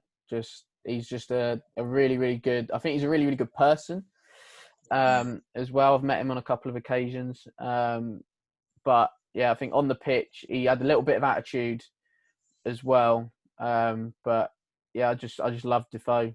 Like I did have a bit of a spell up top as a striker myself, and tried to model some of my game on Defoe. And even if I do a bit of shooting now within my coaching, I'll if I then have a go, I'll always say his name for some reason. I don't know why. I don't know if it's a short backlift or whatever, but I'll always, if I'm having a shot, I'll always go Defoe, and then it'll at least hit the target because I'm not bad up top.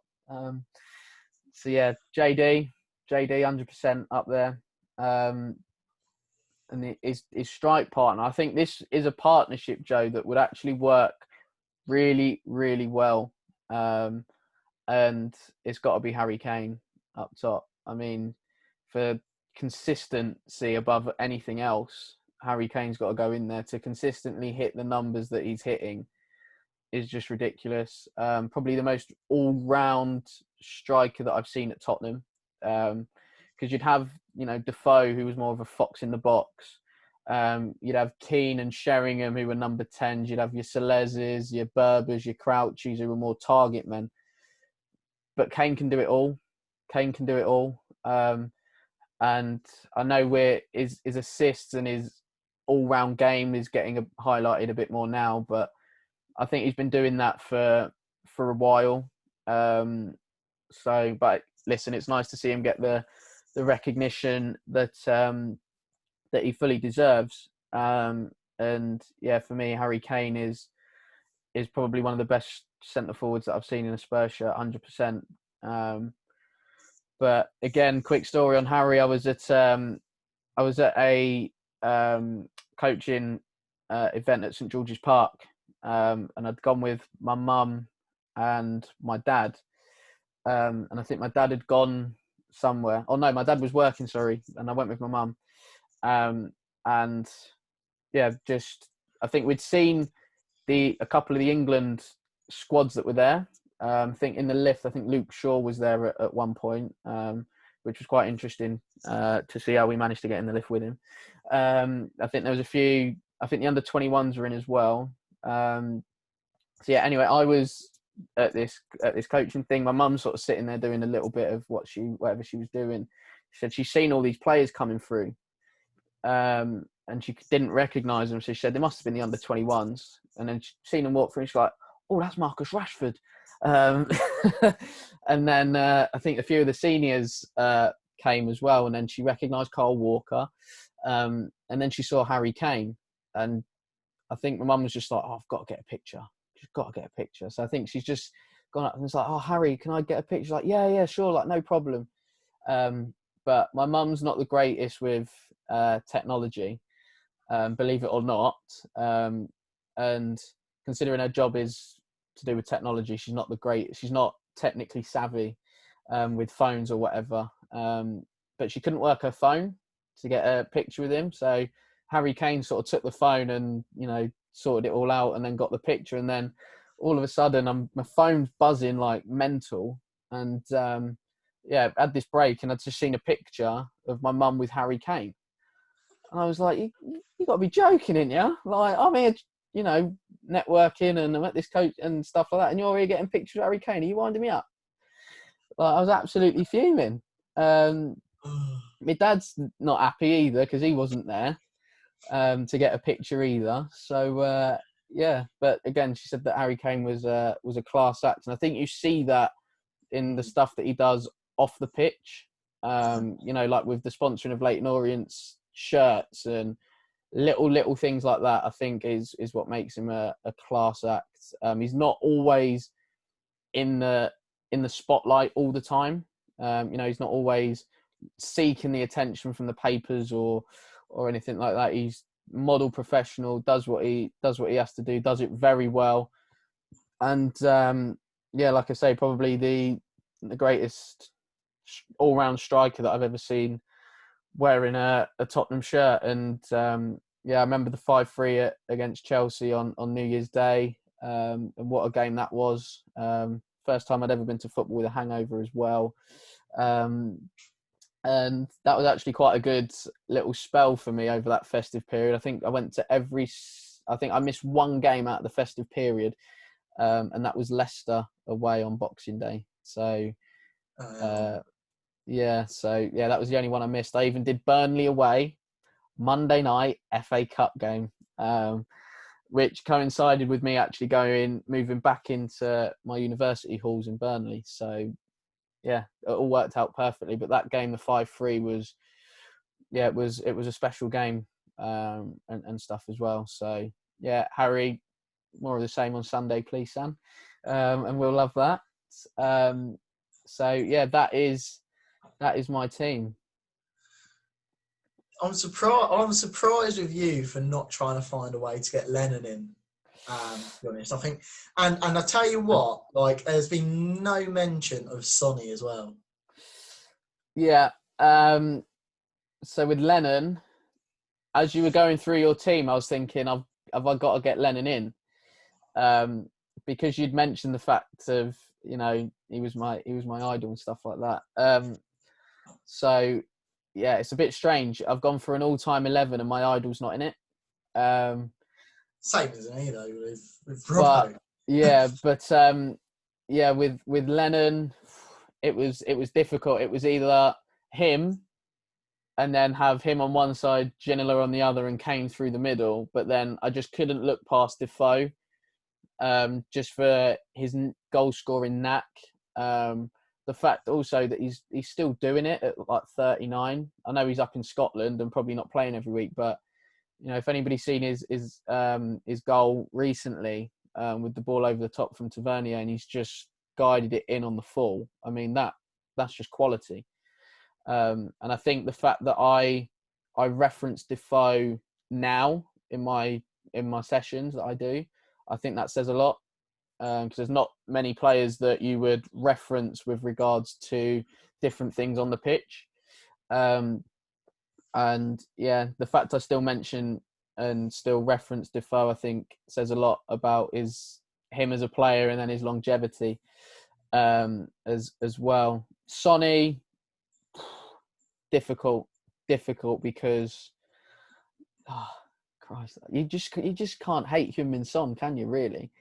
And yeah, I just think that Sonny's just not there yet. Had I probably not seen Ginola play, Sonny would have maybe got in, but Ginola was just, yeah, because Ginola was the one and the other 10 were awful. You know, it was literally the other 10 were awful. So yeah, for me, like, Ginola just had to be in there because he was the only player for Tottenham that was worth going to watch. Like, if you get a ticket for a game, you're like, oh, we're seeing, you know, Scholes or Beckham or Giggs for United, or you know, any Arsenal players at that time, or whatever. But yeah, it was literally, well, if the game's awful, at least I've seen Ginola. Do you know what I mean? So yeah, David had to be in there. So yeah, unfortunately, it was a toss-up between either Lennon or Defoe, and then I'd have changed my shape. But Sonny, not yet, I don't think. Like, because I'm not saying because he's had a troubled start to his Tottenham career. He was very in and out, and there was rumours that he could have gone. And listen, I love Heung-min Son. But yeah, I just couldn't fit him in. Just too many good players, I think, that we've seen. And I think there's been times where you go as a Spurs fan, like, we've seen some fantastic players throughout our times, but we've also, to balance it out, we've also seen some absolute Luther Vandross, as well. And it's almost like the Dross kind of complemented the superstars. 100%. And I don't think it's only really been until very, very recently that you could say that we have a team or a squad of superstars, and the dross is getting thinner and thinner. So yeah, that's that's that really. Fair enough. I guess I'll let you off. Obviously, with you, with the manager, obviously, I think there's only really one question, only really one answer, really, isn't there? Oh, managers, I've seen a few. I've definitely seen a few. Yeah, the guy in the suit, because he come from that lot. And the football. You think football under AVB was bad? Christ, you didn't see the guy in the suit, George Graham. Yeah, that was painful, especially in the playground at school. At that time when Tottenham were a mid-table team, and all your mates support Man United and Arsenal, and they're the ones battling it out for things, and even some Liverpool, they'd just give you grief, and you're just like, well, shut up, man. That's literally all you can say. So yeah, we've had him, we've had Glenn Hoddle, who, was, as I've said before, my dad's favourite player, was, is probably a generational talent, is probably the phrase I would say, that would be thrown in now. As a manager, didn't quite work out for him. And I think every fan was gutted that it didn't work out for him because of how he is held as a footballer at Tottenham. And even players that have played with him. And even saying that, players that have played under him, because they said he was probably the best player in training. He was that good. Glenn Hoddle, David Pleat. I've seen a few. Jack Santini. That was an experiment that didn't last too long. Martin Yole. I remember being at a midnight launch for our kit, and he's, you just hear people just, it was absolutely freezing, but, people just started singing his song. And then all of a sudden you just hear all the lights from the flats across the road start turning on. And you think, oh, Christ, here we go, woken up the neighbours. And then they've come out, but then they start joining in. And you think, hold on a minute, what's going on here? Martin Yole was in the crowd. Like, he was in the queue, just there. And you're just like, what a hero, Martin Yole. Love you. Martin Yole. And then, who else? Christ, there's been loads. I've seen loads of managers. Do you know what I mean? Like, I can say, where did we go from Martin Yole? That was Juan de Ramos. Yeah. Juan de Ramos, still the only man to lift us a trophy in this century. Blimey. Saying that, I think George Graham was the only other manager that I've seen, which is painful. Like, that one hurts more than Santini because of, Graham's connection with that lot. Santini, and then we had Uncle Harry. We had fun with Harry, didn't we? Then AVB, again, an experiment that went horribly wrong. Tim Sherwood, 56% win ratio, second to none. And then the gaffer, Poch, and now obviously Jose. But this is harder than it sounds. I think it's probably out of 3, if I'm being honest. And it's probably out of Martin Yole, Harry Redknapp, and Poch. What I said, mate. Assistant, transfer. Yeah. I genuinely think it would have to be Harry. Just because he would just get everybody playing. Like, everybody playing. Like, he got Van der Vaart playing, and we were all wondering how.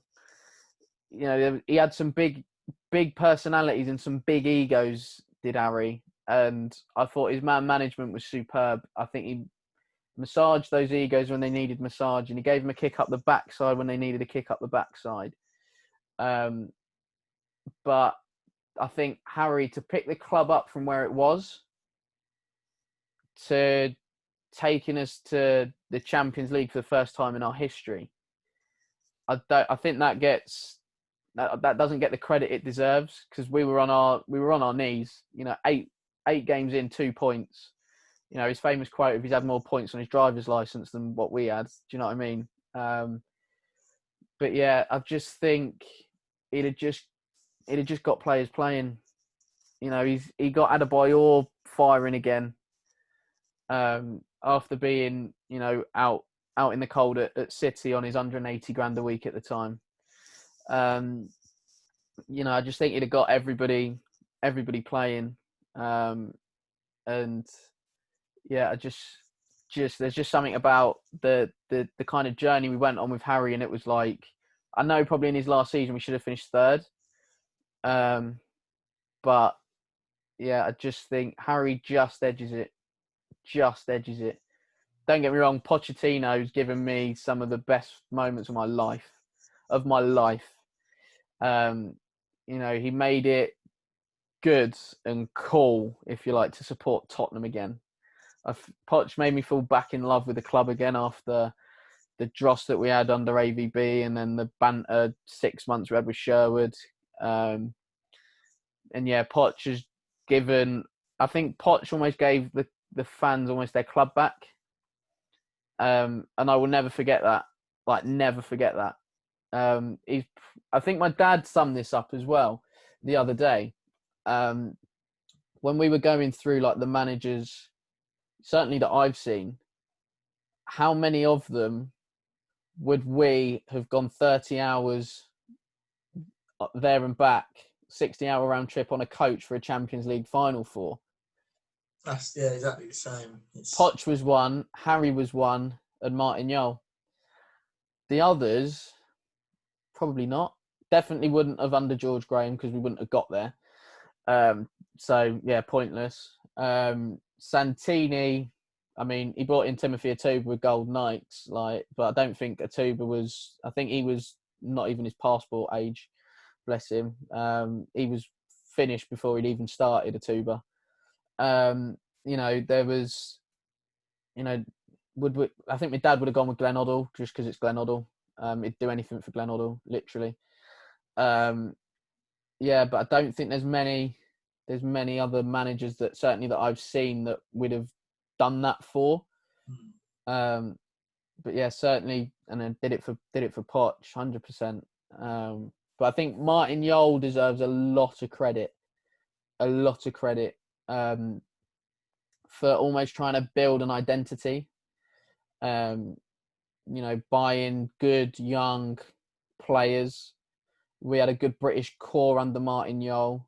You know, he brought in Michael Carrick, who I absolutely loved as a player at Tottenham.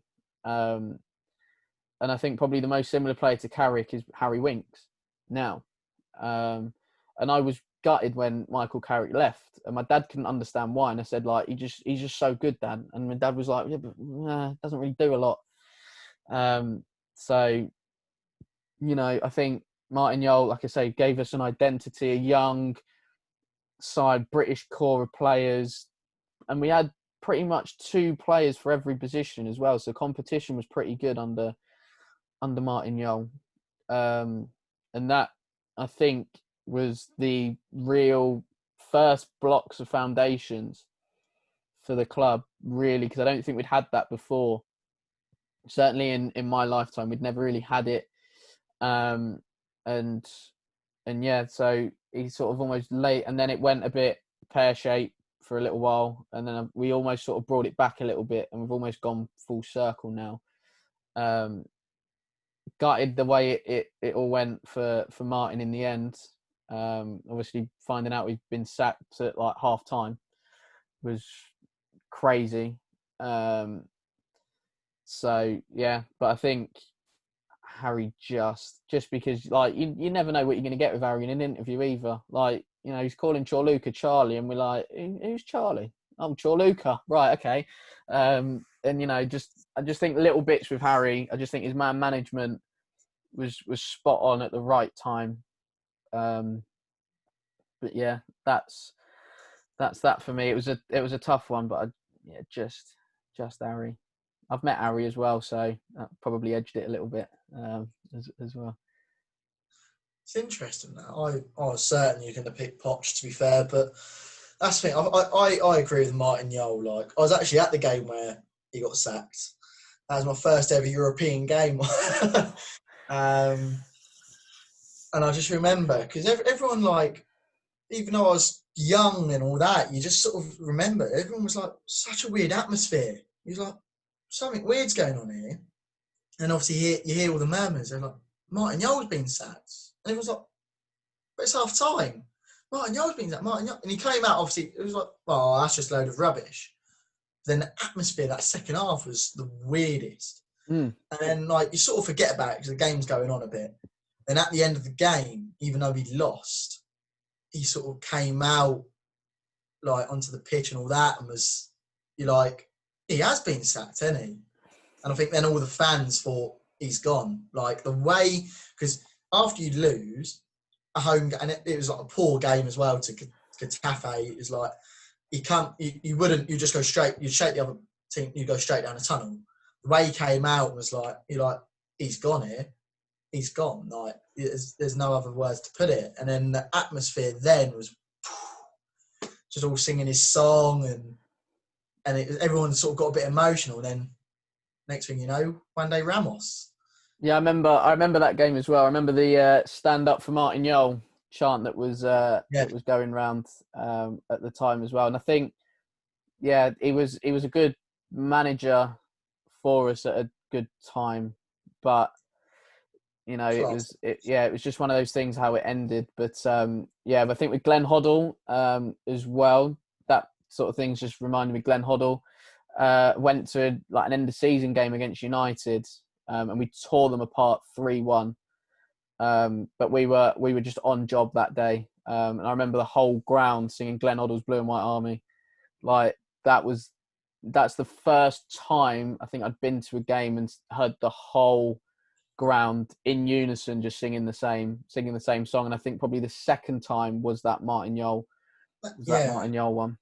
Like, that's a thing. I remember under Martin Yole, like, we sung like Martin Yole's Blue and White Army a fair bit, and like, it was just. And then if you think about it, like, with the managers what we've had, like, say from when like, you know, from when I started, there hasn't, you know, we'd never sing it for AVB, never Tim Sherwood. You know, you wouldn't. Like, Martin Yole, I think there's a bit for Redknapp, but I don't think there's actually loads for Redknapp. I think there's a little bit, but there weren't loads, was there? No. And then obviously for Poch, obviously his magic, you know. Do you know what I mean? Like, and then obviously with Mourinho, there's a bit because of the Chelsea connections. It's a bit of like a joke and everything, but I think that's the only reason for that one until we win just a quadruple, obviously. But like, you know, that shows how Martin Yole, he brought it all together, didn't he? It's like, it made it feel like a family club. It made it feel so together. And like, I actually met him, funny enough. Obviously, the funny thing is, linked to Robbo. So we played Newcastle at home. We tore them apart that day. We only won 2-0, but we tore them apart. And after the game, I was out trying to get autographs and everything. And I was waiting for Robbo. I think he got man of the match or something like that, or he had to do more media duties or stuff like that. So he was one of the last ones. So all the players were coming out. Martin Yole came out and all that. And I was like literally the last one there. I was like, where's Robbo? Where is he? Where is he? And that's when I was literally wearing my Robbo top, not just holding it up. Shows how long ago it was. And we went up to a steward. We was like, do you know where Robbo is? And this steward lied to us. And obviously I was like, must have been like 8, 9, whatever, that sort of age. I was like, and he went, oh, he's in the back of Martin Yole's car. And I just turned and ran. And my dad must have panicked because obviously that's in the middle of London. And like, he's thinking, oh God, my son's just run off in London just after a football game. I'm going to lose him. So everyone just started running after me. I think they knew obviously he was lying. Like, my dad and my dad's mate, we ran down and Martin Yole hadn't long been gone. So we caught up to his car. And then I took off my coat because it was quite a cold night. And I was going like that and then pointing to his car. And then Martin Yole didn't really know what was going on. So he just put his thumb up to start off with, but then he kept doing it. So he undone his window and went, you guys all right? He's like, oh, it's Paul Robinson in the back of your car. And my dad was like, oh, he's literally his hero. Like, can we just get his autograph? And he was like, who told you that? And he was like, the steward at the gate. and he was like, "Sorry guys, like he's not in with me. He was doing," and he just sort of spoke to us, and he was like, he was told us how we had to do these things. He, like, I couldn't really remember exact details of that, but because I was just gutted, I was like, but you know, he's like, while he's in the queue, he just sat there talking to us, and then when he had to start to move, he was like, "See you later, lads," and he went. Like, he was just such a nice guy. And then I didn't get to meet Robbo then, unfortunately, but I got to meet him in the end. So up you steward. So yeah, he's such a nice guy, weren't he? Yeah, no, 100%. And, you know, as I mentioned earlier about the midnight launch, him just being involved, getting pictures with everybody, singing as well. He was brilliant. He was class, Martin Yole. Yeah. Right then, Joe, I think that sums it up and sums it up quite nicely, if you like. So, guys, I hope you enjoyed listening to both our all-time Tottenham 11s. Comment on YouTube and on social media as well. If there's any players that we missed out that you feel we should have put in. And, you know, this will be obviously on YouTube, so make sure you subscribe to our channel at Only One Hotspur for that. Turn the notification bell on as well, so you know every time that we post. And don't forget to follow us on Spotify and all other social media channels, so your Instagram, Twitter, Facebook, and TikTok. Again, at Only One Hotspur for those. And it just leaves me to say one last thing. Come on, you Spurs. Come on, you Spurs.